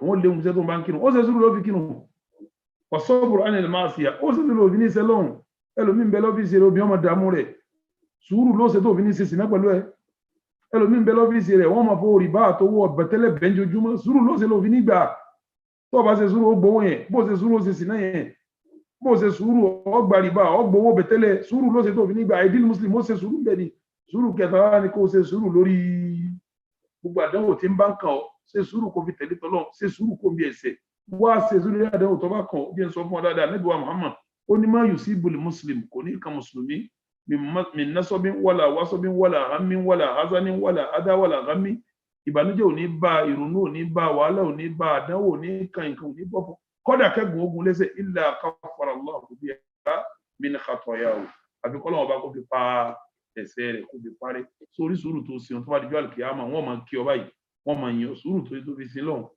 sùúrù tó fi ṣẹ̀ṣẹ̀ sùúrù tó ṣe ń bí àdánwò tó bá dijọ́ àlùkìyámà wọ́n máa kí ọ máa yan ọ báyìí ni ìtumọ̀ ẹni pé salamun alaykum bima sabartum fa ni'ma uqbad dar nígbà tí afáwọn ibùnú lè yáàdì fẹ́ tu ibùnú Iyad tó fẹ́ tu ó ní sabaru ala ma umiru bihi wa amanuhu anhu wọ́n ṣe sùúrù lórí àṣẹ tọ́lọ́ ń pa wọ́n ṣe sùúrù gbogbo tọ́lọ́ ní ojúnà sí wọ́n jìnà sí tó bá jẹ́ lọ́jọ́ wọn lọ pé salamun alaykum àwọn màláíkà máa kí àwa ọlọ́nkọ́ fọ̀kà náà sínú sùúrù bẹ́ẹ̀ wọ́n máa kí wa pé salamun alaykum bima sabartum ẹ máa wọlé ẹ máa rọra lérí sùúrù tẹ́ ẹ ṣe fa ni'ma uqbad dar àtibọ̀tán yìí mà dá o bẹ́ẹ̀ tí ìsọ́ọ̀tì sí yìí mà dá o ọ̀dá yìí náà dùn odi mẹ́jọ ẹlẹ́kẹsàn àtàwádùn ẹ̀ńtà pé mùmínì yóò ní kíní kátà ń pè ní ìtẹríba sẹ́rí tẹríba yìí ìtumọ̀ ẹ̀ ni pé gbogbo bọ́bá ti yẹ kí nǹkan orí kéèyàn ò sí bẹ́ẹ̀ gbogbo bá ti yẹ kí nǹkan orí kéèyàn ò sí bẹ́ẹ̀ ìtumọ̀ ẹ̀ ni pé kẹgbẹ́ yẹn ọ̀rọ̀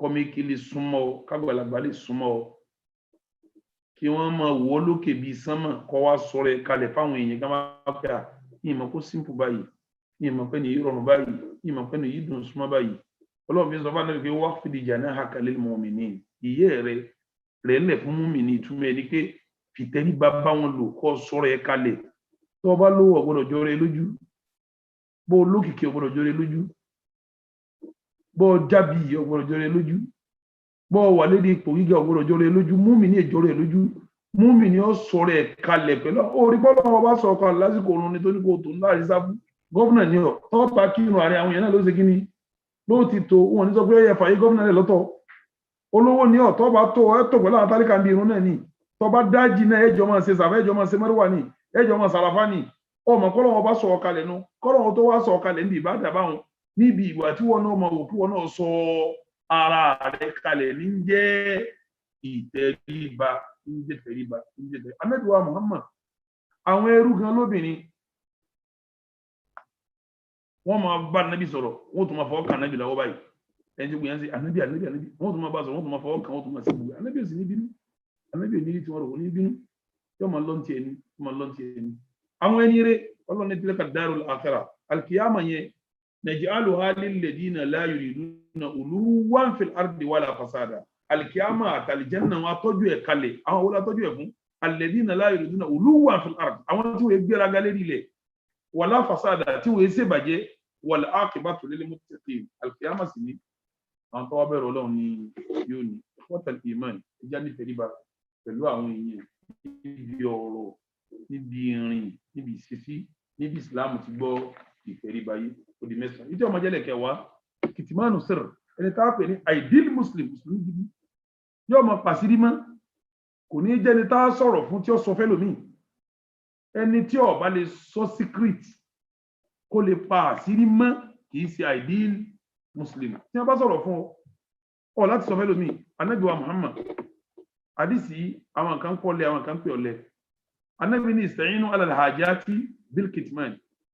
Bùkátà tẹ́ bá fẹ́ ṣe ẹ máa fi pamọ́ fáwọn èèyàn torí pé wa inna kulla dhi ni'matin pé ní Ọlọ́run bá sì dẹ̀ra fún ayé bínú ẹ̀ kéèyàn wá fẹ́ ra mọ́tò ńlá kọ́ sọ́mọ́ mo tẹ̀ fẹ́ ra mọ́tò tó báyìí kọ́ máa rò káàgbé ó ti lóun fẹ́ ra mọ́tò ńlá o ọ̀sà ìmọ̀ pẹ́ni tó sọ̀rọ̀ fún un lọ́ta ni ọmọ kò ń gbé láyé lọ́wọ́ nù kéèyàn sọ̀bà ní ti ń dùn kó tó sọ fún ọkọ máa rókì ọmọ kò ń bá tiẹ̀ jẹ́ nù mùsùlùmí gidi máa láṣìírí ni mùsùlùmí tí ó bá láṣìírí ká sọ̀rọ̀ fún kọ́ máa rojọ́ káàkiri kì í ṣe mùsùlùmí gidi ẹ wo nǹkan àwọn ànábì Ọlọ́run gan wọ́n sọ àṣírí ìjẹ́ sáré sọ̀kan fún yín kásìkò tó lọ ànábì Yusufu alayhi salatu wasalam nígbà tó lọ́la pé ìní àrá àdá aṣara kawkaban wash-shamsa wal-qamara ra'aytuhum li sajidin mo rí oòrùn àtòṣùpá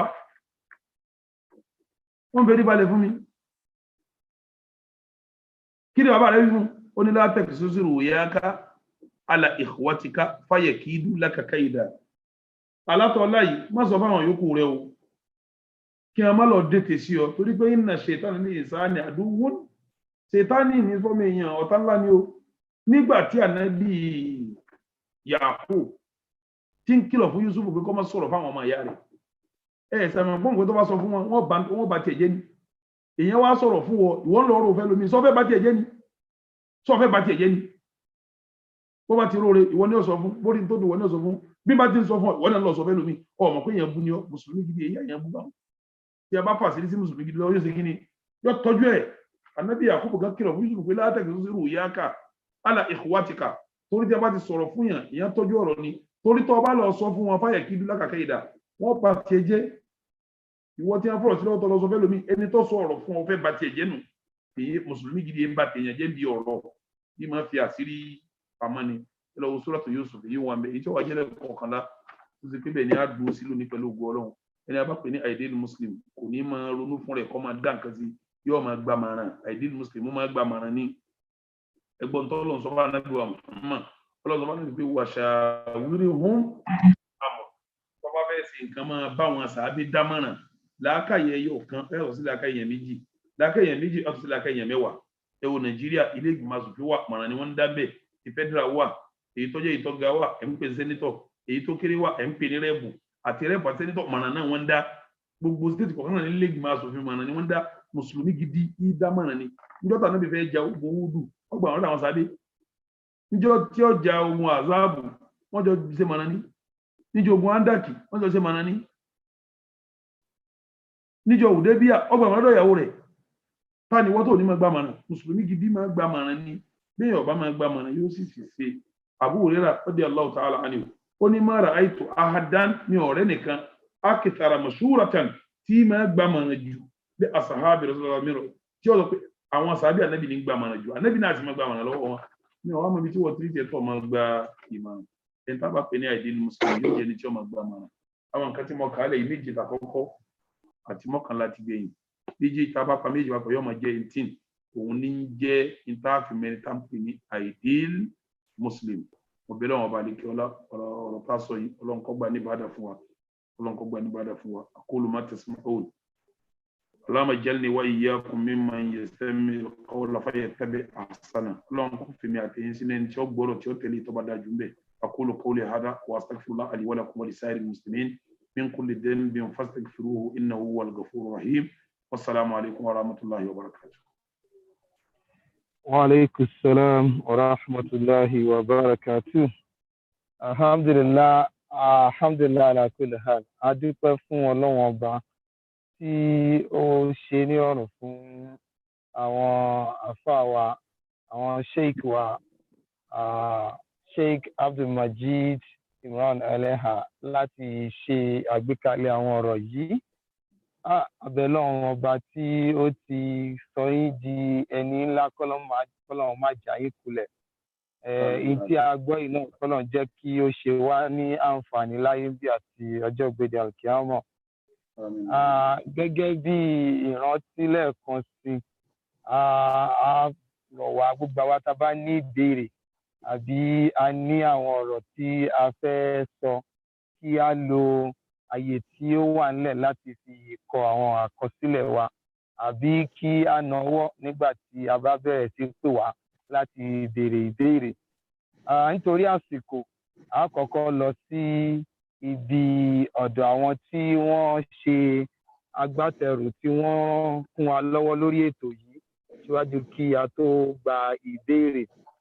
Inshallah, we will now go to get some adverts from the sponsors and those who provided support for this program, Kefi Natural and the Medicine Association. Inshallah, this will run through briefly, and then when we come back, we'll take our questions and comments. We would expect that for those who want to put it to writing, use the chat box, while those who want to interact would raise their hands by the time we get to that segment, so that we can eventually communicate properly.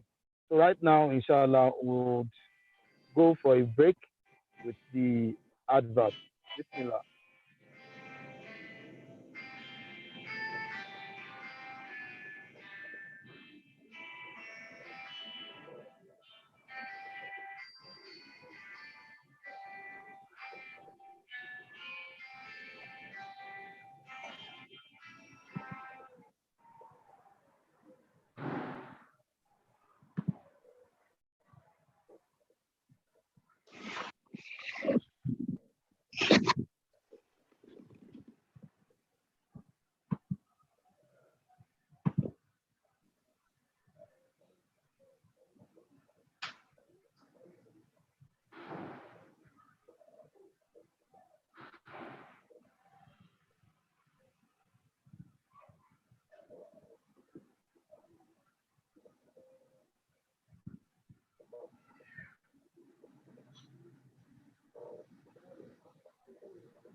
The video is not.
kan bọ̀ wà nígbà ní abẹ́ ìsinmi.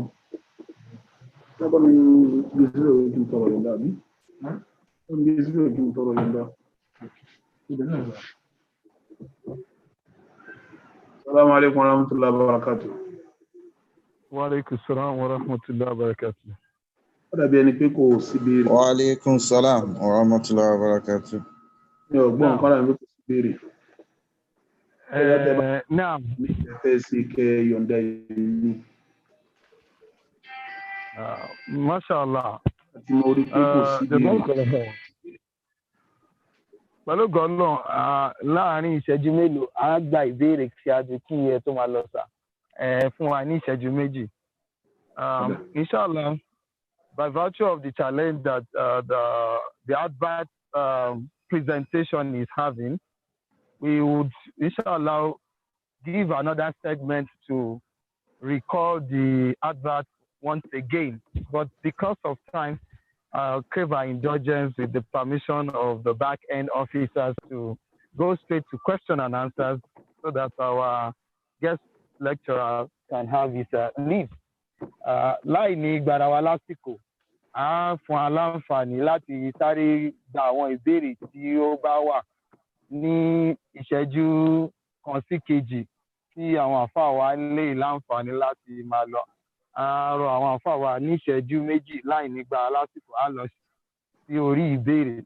So for those of us that have questions, already the chat box has been filled with a lot of follow-ups, and all of us, those that are just coming, can pick the lectures as highlighted in the chat box by the rapporteur. So if we have questions, please let us indicate by raising our hands. And if we have any question, let us quickly do that. Again, don't have to do any work.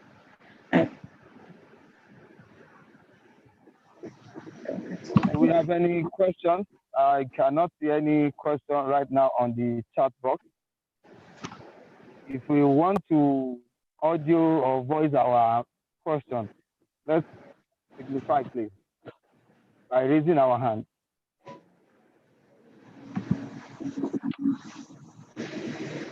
And this is also for those who are rapporteur, you can also quickly take advantage if you do have a question. Anyway. Actually, we have questions. We have questions on the Q&A tab. Okay, Q&A tab. Let's go there, inshallah. Can we read it out, please? I would not be able to translate this to you. How do we purify ourselves from harboring rancor against fellow Muslims who have and continue to assassinate our person and character with the worst kind of allegations imaginable, e.g., gold digging, adultery, fetishness, and all those negatives, while they spread these allegations even beyond the reach of the accused? I take that again. How do we purify ourselves from harboring rancor against fellow Muslims who have and continue to assassinate our person and character with the worst kind of allegations? Ní ṣókí ìbéèrè tí oníbéèrè béèrè sà, òun náà ní pé gẹ́gẹ́ bí nǹkan tí ẹ sọ fún wa pé báwo la ṣe lè gbáradì láti kọjú àwọn oríṣiríṣi àbùkù tí ó lè dé báyàn látara pé ó ń dáàbò bo àkídà. Ní in practical terms, kí làwọn ẹ̀kọ́ ò lè fẹ́ kọ́ wa láti lè gbáradì? Wọ́n sọ̀rọ̀ wa lẹ́yìn ni wọ́n sọ̀rọ̀ tí ó dáa ni wọ́n ṣe débi pé nǹkan tó kọjá etí àpọ̀pọ̀lọ gbé, báwo la ṣe lè ṣe sùúrù ẹ̀ sà? Ìbéèrè náà ni. Bismillah. Àwọn ọ̀rọ̀ tí wọ́n máa ń sọ sí èèyàn káàkiri eríṣi méjì ni. Èyí tó jẹ́ èébú, èyí tó jẹ́ irọ́. Èyí tó jẹ́ èébú, èyí tó jẹ́ irọ́. Èébú ni ká máa bú yẹn pé kò dáa, èèyàn bú ni ìjákujàku ní nǹkan kan igbá àwọn. Àbí fóònù mi ní ọdún. Wọ́n ti pe ànábì ní sáhìr òpìdán, wọ́n pe ní májìnú wèrè, wọ́n pe ní kàdáàb òpùrọ́, kò dá wọn lóhùn. Àmì èyí tó bá kọ́ dí pé wọ́n parọ́ mọ́ yẹn bí kí wọ́n sọ pé yẹn jalè. Wọ́n sì máa sọ pé ó lè ní ó jalè ó ṣe nǹkan báyìí, ó gbọ́dọ̀ tanná síbẹ̀ kọ́ wádìí pé kí ni mo gbé ẹmẹ́rì tí mo fi jalè wá. Èyí tí wọ́n bá fi bá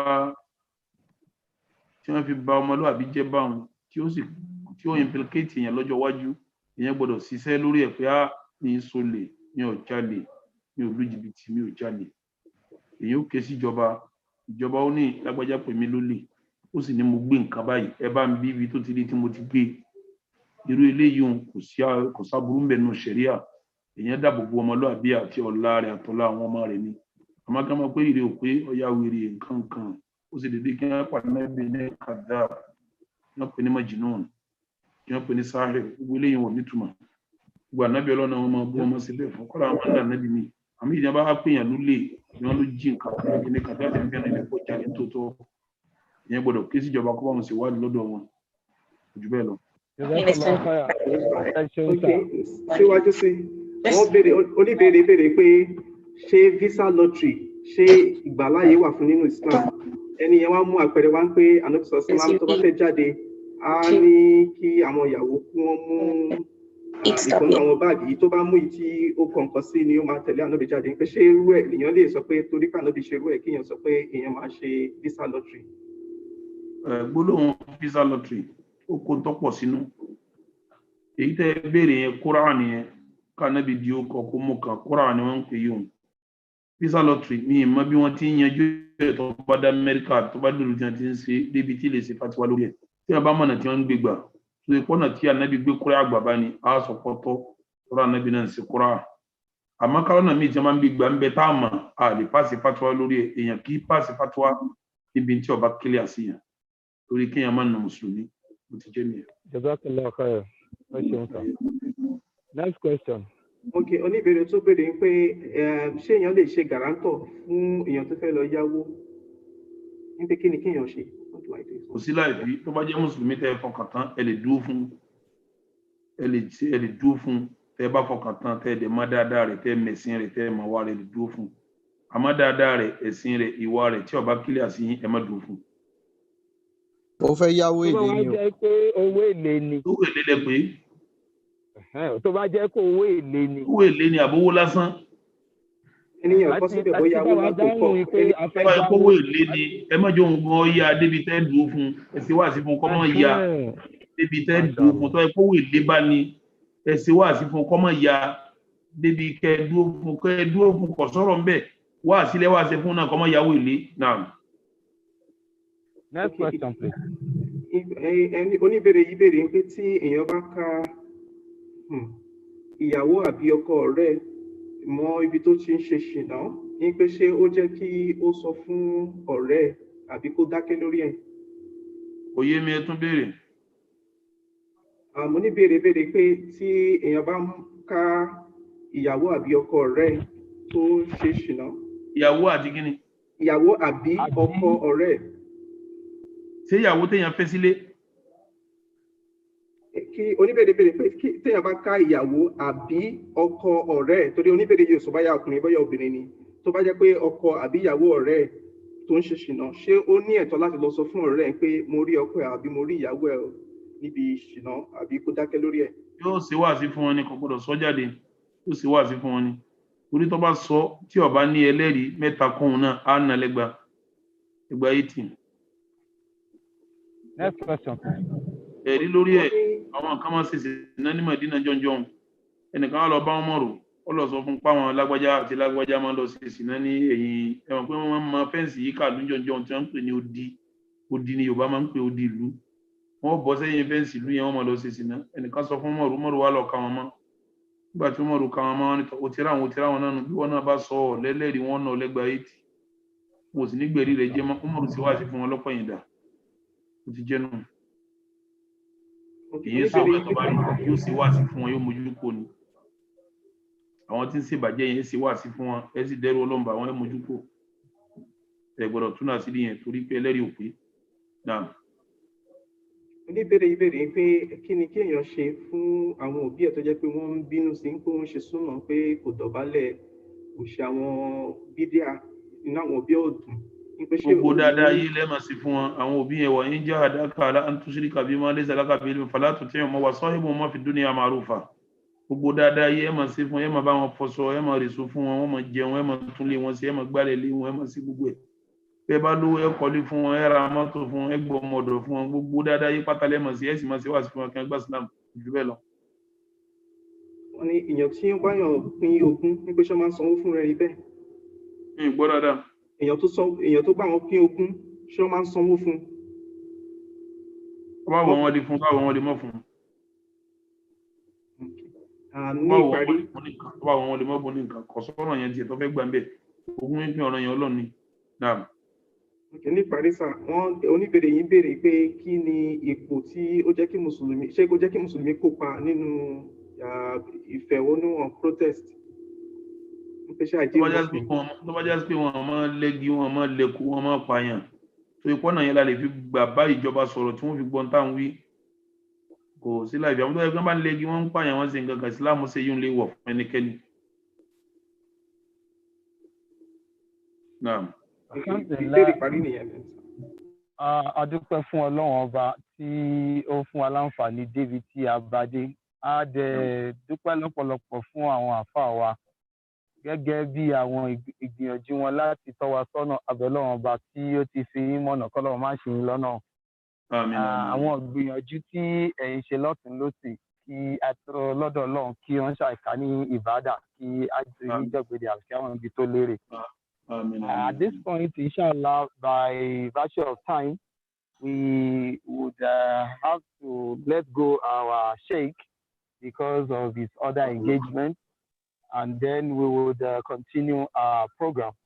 I also want to say that inshallah we will have a slot in for the rerun of the advert as the event unfolds. I pray we have enough time. So because of time, inshallah, on behalf of all of us, we duly permit our sheikh, since he had pleaded he wants to sign out. We sincerely appreciate that, and may Allah subhanahu wa ta'ala reward in abundance. Now, wa alaikum salam wa rahmatullahi wa barakatuh. Jazakallah khair. Now, so while the program continues, we would go to the next segment, which is going to be on health issues at the same time technology. We will call on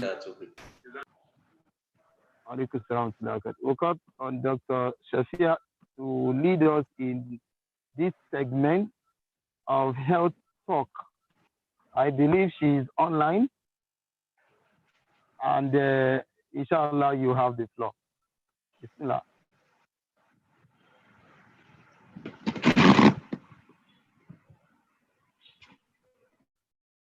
Assalamu alaikum. Hi.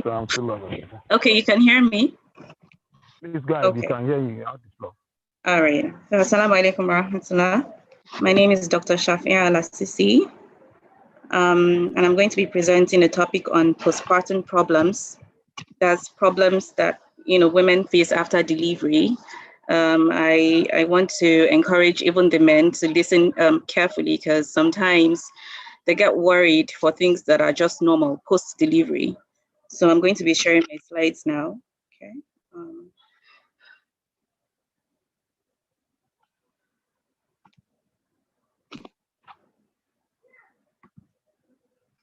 All right. Can we see the slides? Hello, can we see the slides? Yes, we can see it. Please go ahead. We can see the slides. Okay. All right. So, some of the immediate problems with postpartum during the postpartum period are perineal pain. That is, especially for women who gave birth through the vaginal, pathway. There's a lot of perineal pain post delivery, so there shouldn't be alarmed. It's not abnormal. Okay. There's also back pain. There's going to be a lot of back pain, especially lower back. That could also last for some time. That is not abnormal as well. Postpartum blues can happen. This is when you're feeling low all of a sudden. You're not bonding with your baby. Everybody thinks this is an exciting period. You should be happy. You should be bonding with your baby.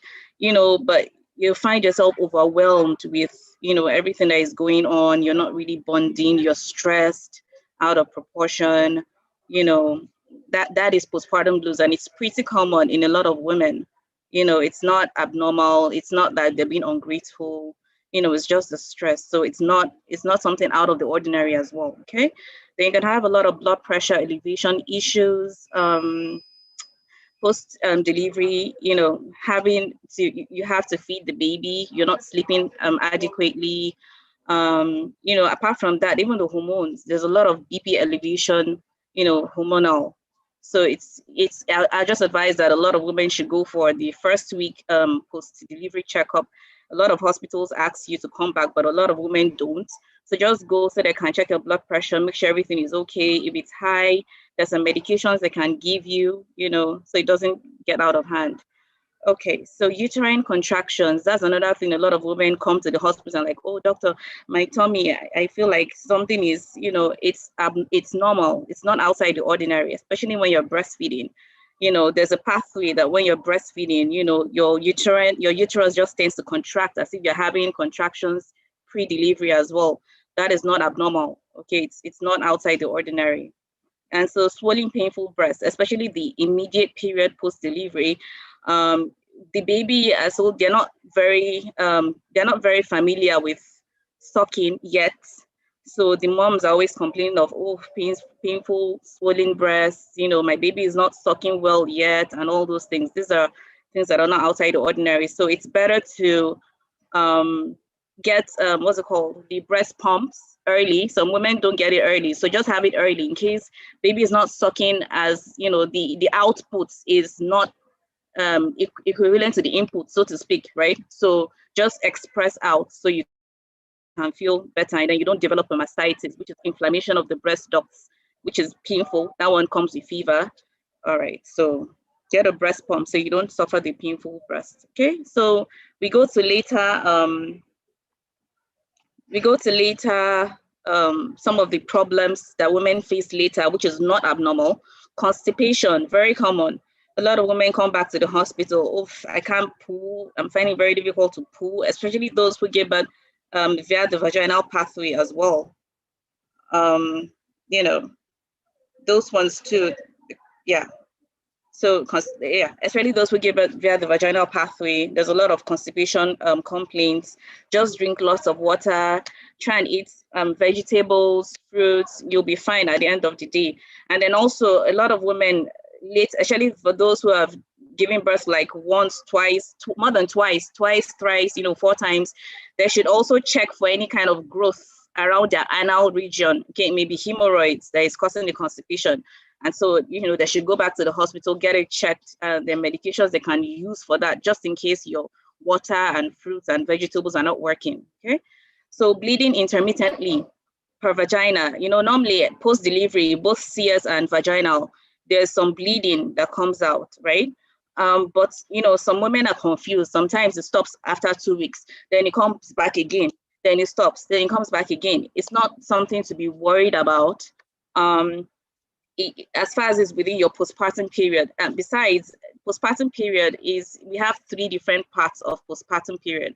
We have the acute phase, which is just 6 to 12 hours after delivery. Then we have the subacute, which is the 6 weeks that we all know. And then we have the prolonged or delayed postpartum period, which is within 6 months. Okay, so as far as it's within 6 weeks, the bleeding intermittently, you don't have anything to be freaked about. Okay, it's normal and it's not outside the ordinary for a lot of women. So stress incontinence, they also realize that they are not able to hold their urine, as before. It's like you're laughing and then urine is coming out, or you're coughing and urine is coming out, and you're like, but I'm done delivering. What's the problem? It's not outside the ordinary as well. Okay, it's something that you can experience postpartum. What you should do is just do a lot of Kegel exercises, and that's that involves how do I put it? Just contracting the muscles around that anal area, the vaginal area, contracting it, and that we try to explain it by as if you're trying to hold your pee. You don't want to pee, you're trying to hold your pee. Once you do that exercise, you do it like frequently postpartum. It helps with stress incontinence, okay? So hair loss is something else that a lot of women experience. Nobody tends to talk about it, but a lot of women experience hair loss postpartum. So it's not outside the ordinary. You should be aware of all these things. And then postpartum depression, I'm going to be talking about it in the next slide because it's also something not too common in this environment, but it does happen. Okay, so I'll be speaking about it under the warning signs of problems postpartum. There are some signs that they are outside the ordinary. So once you're experiencing them, you should go to the hospital and get it checked, okay? When you're having chest pain, any type of chest pain, just go to the hospital, let them make sure that everything is okay, okay? Breathing difficulties, you're not able to breathe properly, it's like your breathing is not going down, all kinds of description. If you feel like you're not breathing well, please go back to the hospital and be checked. Headaches that are severe with visual changes. If I may add, the headaches are quite common postpartum as well. You develop a lot of headaches, you're not sleeping well, baby is so demanding, headaches is normal. However, if the headache is not relieved by medication, it's severe, and then you are even experiencing visual changes, blurred vision, you're not able to see properly, please go to the hospital. Husbands, also be aware, okay? It's not like, please don't be lazy. Not everything is power. Once a woman is complaining about certain things, please take her to the hospital, okay? Then seizures, I'm sure that one, we don't even need a loudspeaker to know that you're supposed to take your wife to the hospital once she's experiencing that. Then swollen, painful leg, especially for those that are on the big side, the women that are on the big side, as well as women who went through CS, okay?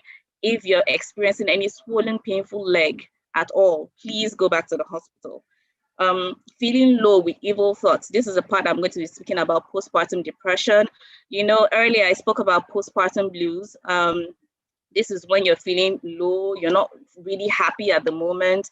That one is transient after delivery, shouldn't be more than that, basically. But when you are now feeling low, and then you're incubating some thoughts that are very dangerous, such as, killing your baby. I feel like hurting my baby. I feel like I don't like the way he looks at me. I don't like his eyes.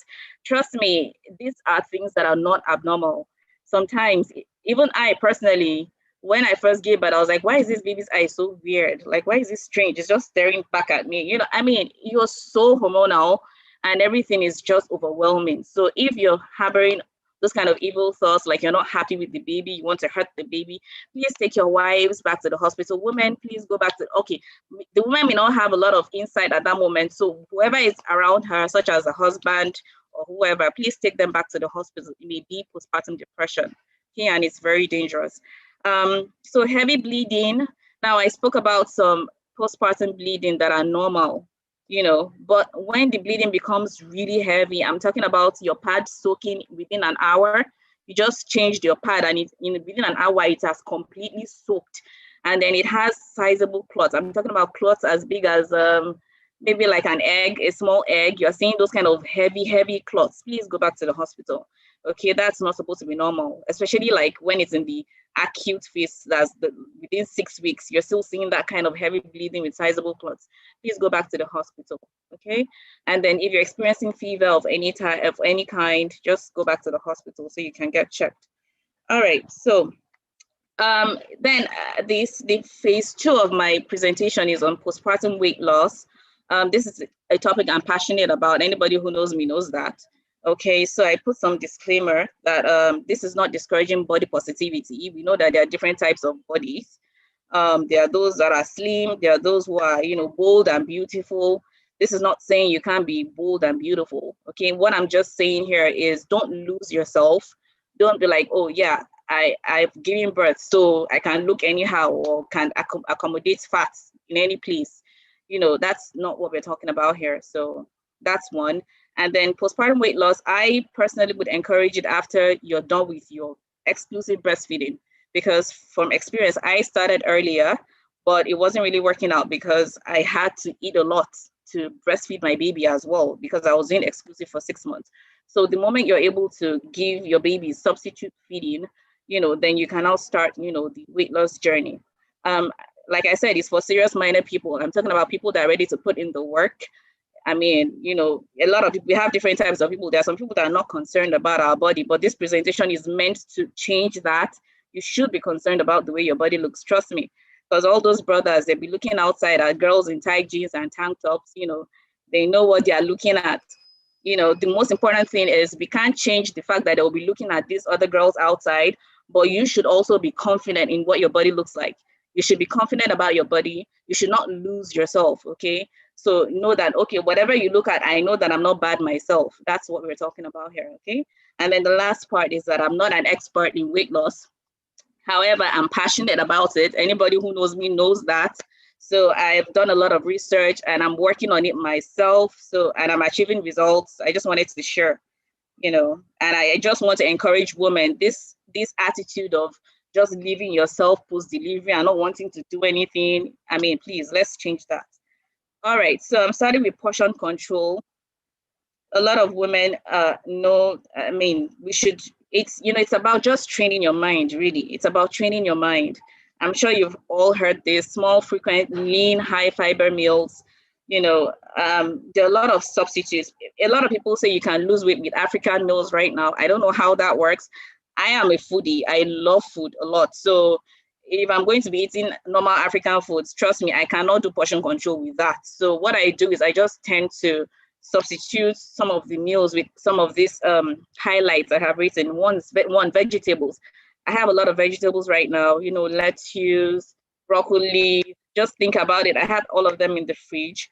Okay, those ones would help you. You eat them, you get full, but then they are very lean, in terms of calorie. They're very lean. So they help you, doing double work, basically. They're helping you to, streamline, what you're eating. They're helping you reduce calorie intake, but at the same time, you're being full. So that's one. And then for vegetables, there are a lot of things you can do with it. I'm going to show you some of the examples I use vegetables for. And then fruits, please always have fruits. And what I do is I make a lot of smoothies. And trust me, you don't need a timetable for smoothies. You can just join any kind of fruits together and make a nice smoothie. Just the other day, I just joined banana, grape, apple, avocado. I just mixed everything together and it turned out fabulous. So you don't need a timetable when it comes to smoothie. And I have a lot of smoothies because that's what I use in between, because I'm a foodie. I love eating. So instead of just eating another thing, I just take one bottle of smoothie and I drink that. It helps fill me for that time, as well as, so basically just have a lot of smoothies at home. Then oatmeal is another food that, to be honest, I hated oats a lot initially, but then I looked for ways to work with it. And I found out that one fun way of making oats is to put fruits in it. That's one. And then, you put bananas, grapes, is it grapes or what's it called? Berries, bananas, berries, apple. And then what I use for my milk, I use non-dairy milk, such as almond milk, soya milk. These are milks that are really nice with oatmeal, and you get to have a filling meal that is very low in calorie and cholesterol. So that's what I do. And it's really nice, especially for breakfast. Okay, Greek yogurt is another thing that you can have fun with. You can make parfaits with it, mixing granolas, mixing fruits. You will be filled. That's what I had yesterday night, and it fills up. It fills you up, basically. And it's also low in calorie intake. Granolas is something you should also have at home. It helps. It's high fiber. It's sweet. It's nice. You can just do whatever you want with it. Then instead of rice, you could substitute those with chia seeds, quinoa seeds, lentils, like beans, just work around it. And if you want to stick to the African diet, this whole thing is like, I mean, what is she talking about? This is some of them are a bit, well, I don't know, but like the quinoa and chia seeds in this environment is a bit expensive. Basically, you should just watch. Yeah. Dr. Shafia, I sincerely appreciate your presentation. I would especially request that you do a season 2 of it so that we can manage the little time before Salah. But it's okay, but I'm almost done. Okay, can you quickly? I'm almost done. My slides are not long at all. Okay, yeah. No. All right, so yeah, like I was saying, the chia and quinoa seeds, you can replace that with rice instead. And then substitute oils, I mean like low cholesterol oils, such as olive oils. You can fry eggs with that instead of using the normal vegetable oils, okay? So here are some of the images of like what oats with fruits looks like, so it's not boring and you have fun with it.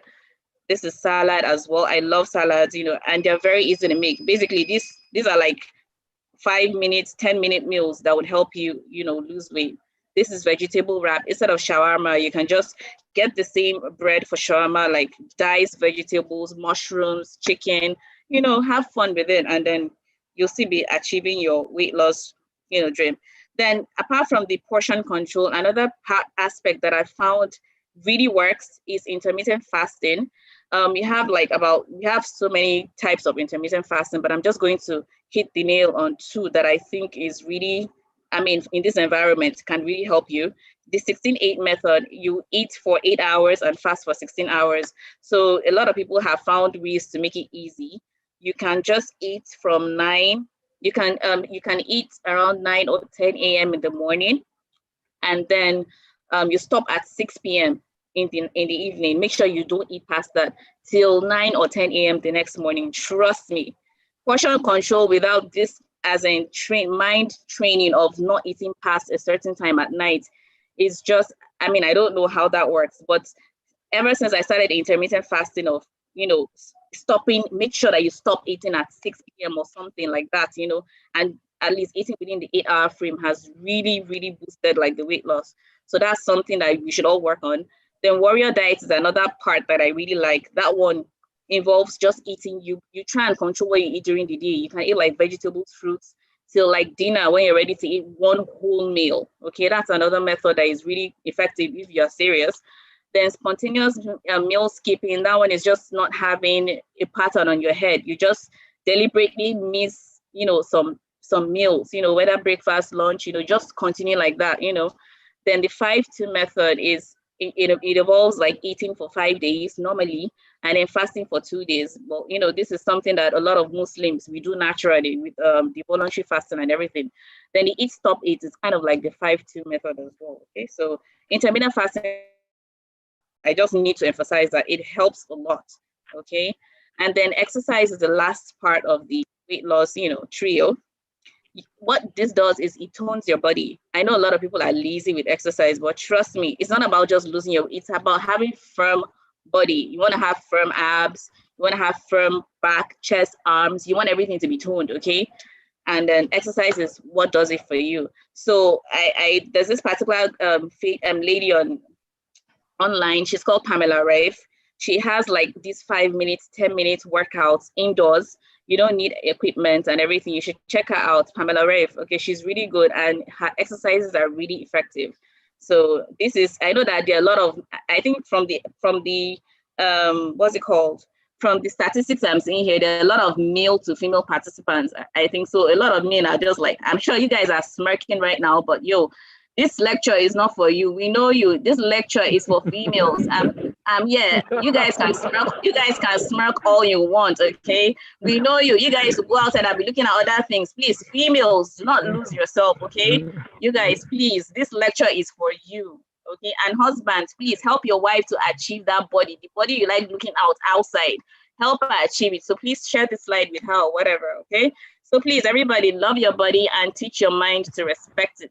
If you don't teach your mind to respect it, then, I don't know, but that's what this slide is about. So please, let's not lose ourselves, okay? Please, let's stick to losing weight every time we give birth. You can do it. Number 1, number 2, number 3, number 4, you can always do it, okay? You want to look young and beautiful. Don't allow any man to make you look old. Don't allow any man to make you look older than your age, please. Thank you very much. Jazakallah. I sincerely appreciate this presentation. And of course, trust me, I'm with you on this one. I am 100% with you. Yeah, right. Yeah, right. It's important that we take note of the fact that whatever will prevent us from crossing the line, just like we have learned as an ideal Muslim, we should take it as wajib. That is very important. Of course, I can assure you, on the other hand, the brothers here will not, because of that, go and start looking outside there. Oh, please, brother, I think you're not in tune with reality. Trust me, a lot of brothers right now, we know what they do, okay, outside. Yeah, so you're not in tune with reality. They know what the hadith and Quran says, but a lot of us, we're just humans, okay? We deviate from the truth sometimes, okay? So that's just what this is about. Anyways.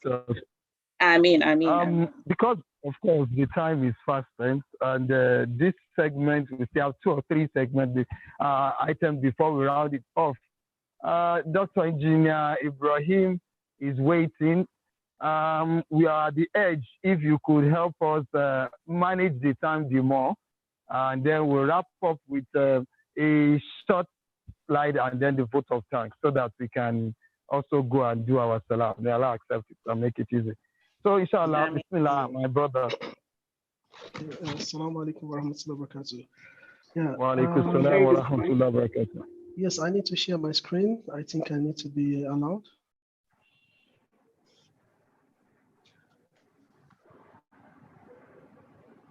So I think part of what we have today for the technology tips, maybe the admin should try to allow me share my screen.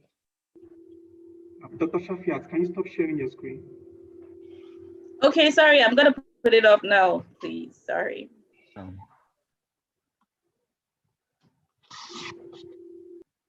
Okay. So yes, for the technology tips, we just have something like a kind of awareness or a kind of reminder. So the focus will just be on introduction to climate change awareness and energy mix. So basically, we know what the component of the climate system is all about.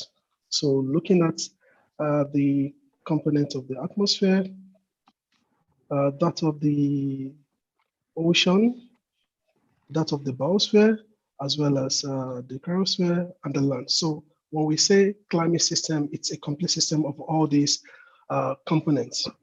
And our actions as human beings has a lot of effects on all the parts of this components. So looking at what is happening around the world, we have a lot of effects as a result of CO2 emission from all our actions, starting from the energy we use, starting from the fuel we use, or the ones we consume and the likes. So it has resulted into a kind of a CO2 emission increase, which is the red line. And it has also resulted into the increase in the temperature of the globe. So this has given rise from all the effects that we can think of. So for example, the use of fossil fuel has resulted into global warming, which I've mentioned earlier on. So which also has effect on extreme weather condition, which has a direct effect on our health, also on our farm products and the likes. So, and many things around us that we do has a big effect on the environment. So looking at all these figures, so we have the wildfire, we have the melting of the polar region, we have flood everywhere, we have dry land, and a lot of all these kind of effects. So the increase of CO2 from all the emissions we have and all the global warming has a lot of effect on the climate system. So when we come back to our locality, we can also see from this diagram that we have a lot of flood in different parts of Lagos, for example. And also when we look at the northern part of Nigeria, the Lake Chad basin is already getting dry. So all these things has a lot of effect on us as human beings and also on our health. Looking at the data we have from 1758 down to 2018, it's also recorded that we have increase in CO2 emission. So there is a need for us as technology consumer or technology users to look into how our actions affect our CO2 footprint and the likes. So what can we do? There are several things we can do, and there are several approaches to climate change prevention, which has been mentioned by a lot of researchers worldwide. The government is also making some efforts in this. So one key area which I'll point our attention is renewable energy. So out of solar and maybe the use of biomass. Other aspects has to do with air pollution prevention down to circular economy, and there are many of them out there. So looking at the energy mix, we know that the present day world for example, in Nigeria, we mostly depend on non-renewable energy, which has to do with the crude oil that we have and the natural gas that we have. And at the same time, there are other potentials for us in our country. We have the solar potential, we have the biomass potential, which we as medical practitioners or engineers can look into in designing our energy systems. So most times when we talk about energy from any kind of any source or any resources, the most important thing is either we look into electrification to generate electric energy, maybe for cooking, for water pumping, for anything. Then we also look into energization. Maybe we need heat for some kind of things. But when we look at the energy mix, maybe of any part of Nigeria where we are right now, the data are not so much available, but we have a lot of potentials around us. I will quickly rush through this because there's a kind of studies that's been done that by 2040, there will be a huge increase in the use of other renewables. So looking at this chart, you can see that for 2018 compared to 2040, so the increase in oil compared to that of 2040 is not as much. That of natural gas is not as much, as well as coal. So, but when you look at renewables, you have from 300 to 1,300. For modern bioenergy, you have from 700 to 1,000. So there is a need for us to look into these as energy users. So, and when we look at solar, for example, as a major source of energy to us, we have several potentials for solar. So you can see the amount of solar radiation that we have and the amount that is being reflected back into the atmosphere. From solar, we could have the possibility to use the solar energy to produce electricity through the photovoltaic, which we are all familiar with, for water heating, for different things. So I'll quickly rush through some key areas which can also be a source of inspiration for people to go into such kind of business, or also kind of look into how we can use them for personal use to improve our daily livings and also reduce our carbon emission into the atmosphere. So in Nigeria, there are several potentials for solar. So we know that, and there's a lot of studies around this. I won't want to bother us much about this. So for example, typical solutions that we can look into, solar cooking, it's also possible. So we have the solar thermal, which is available for us, which we can look into. And there are several designs that people have been able to use in rural areas, in urban areas, and which we can also use. So looking at our food processing, and there are many of us into agricultural business, we also have to look into the food safety and hygiene. And solar drying is also a very good way, which we can look into, and how we can use a kind of systems like this to make our food drying. For water usage, either for farm or for household usage and things like that, instead of us depending on the electrification from the power of the company, we can also use solar installations like this for us to have availability of water. So it's very easy. The photovoltaic module, the inverter systems, you have your pump in the well, and you have your water in your reservoir. Another aspect which I'll quickly rush through is the biomass application. So we have a lot of biomass resources. And when I mean biomass, I mean the energy we can get from biomass, which is bioenergy. So it's fortunately for us, it's also from the sun. So all the leaves we have, all the trees we have, all the chairs you are sitting on, made from wood, all those wood are energy carriers for us. So when we look at the food waste we have around us from our household, these are typical energy carrier for us. So food waste from food, and also the animal waste that we have from maybe our farms and our poultry, all these are energy source. So when you look at several technologies out there, they are very simple to do, and you can do them as an household thing. So looking at biogas production, which is used for cooking, and a typical example and a system like this can also be developed in a small household or a rural area, or even in our compound. And there are several systems around them. All the food waste that you have from your kitchen, you can also use them to generate biogas. So, and this biogas, you can use it for cooking, which also reduce the use of LPG or the use of kerosene and other wood or charcoal, which has also resulted into CO2 emission. So the end product of your biogas, which is also something which I called gold itself, you can also use it for your farm, for your food production, for your planting and things like that. So in general, the technology tips for today is just for us to be aware about the impact of our actions on the climate and how we can also reduce this negative impact. The last part of my presentation will focus on the circular economy. The circular economy concept is just for us to look into how we can eliminate waste as much as possible by reusing what we have. So part of my advice for every one of us is to consume what we produce locally, nationally, and to reduce the dependence on foreign products and the likes.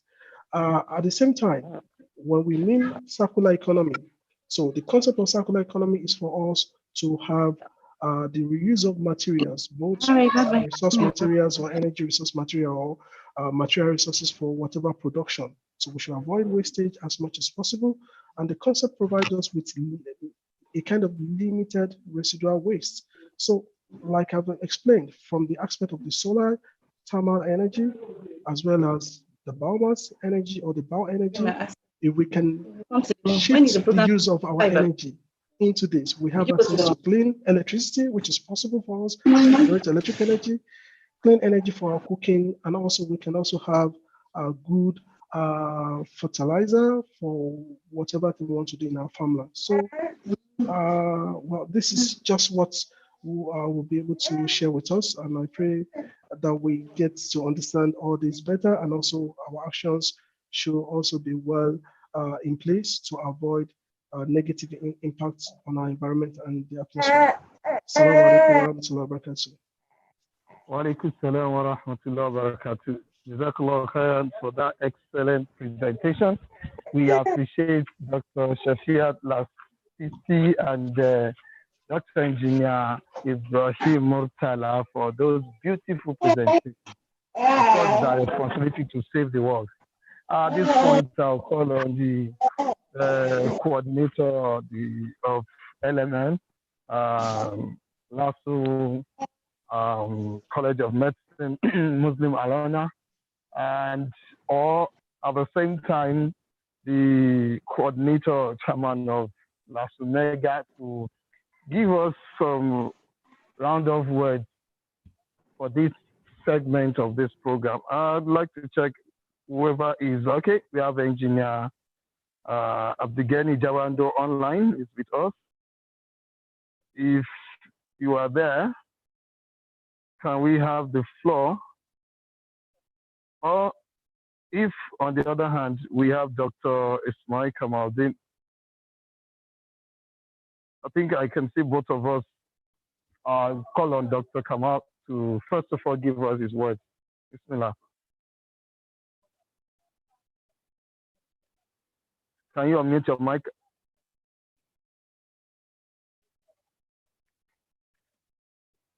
Dr. Kamal. Dr. Ismail Kamaldin.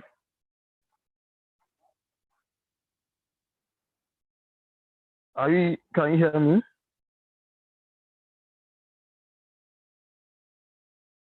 I can't. Okay, please go ahead if you can hear me.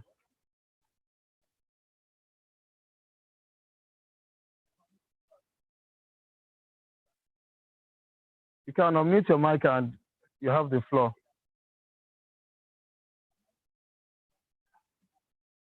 Okay. We'll quickly run through the advert briefly because of time. We couldn't do it the other time. We should quickly run through before engineer Abdigeni Jawando makes a vote of thanks. It's quite important. We appreciate the support given by the sponsors. Can we have it, please?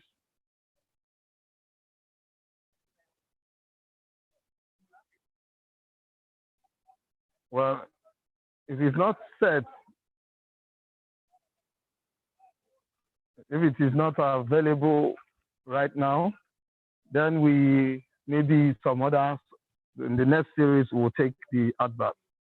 So inshallah, I'll call on Engineer Abdulgani Jawando to give us vote of thanks for this particular series and the way to wrap it up. Bismillah, Malam.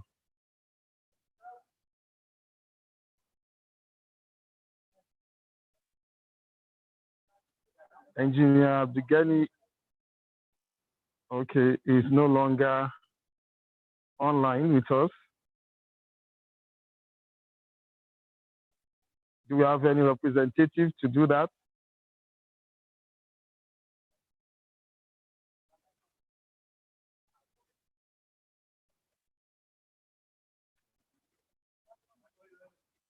Are we?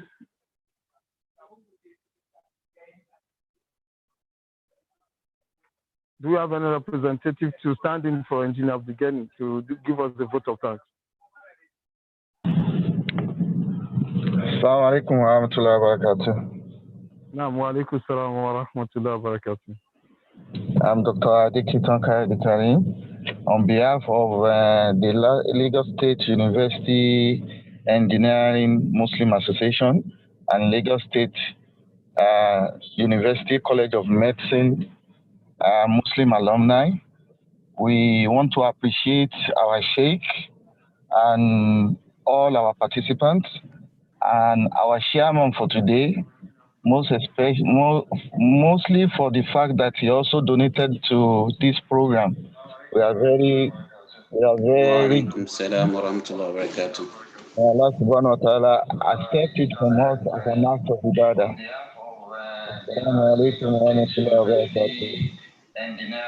Wa alaikum salam wa rahmatullahi wa barakatuh. University College of Medicine Muslim alumni. Adekiton, we appreciate your double voice. Please mute the other device.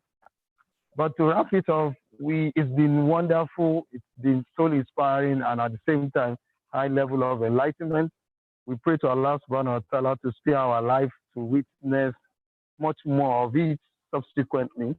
I am your brother in Islam, Abdul Sabur Olide. It was a privilege moderating this event. We pray to Allah in our little excesses, whichever way we have committed error, may Allah overlook it for us and accept it as an act of ibadah. And on this note, inshallah, I want to call it a day. At the same time, reminding us on the next webinar, which is going to be on Saturday, 12 December 2020, when we'll be having Sheikh Nuruddin Lemu that will be admonishing us on Maqasid al-Sharia. I want to pray to Allah to spare our life to witness that, inshallah. At this point, we'll be signing out by saying Assalamu alaikum wa rahmatullahi wa barakatuh. Wa alaikum assalam wa rahmatullahi wa barakatuh.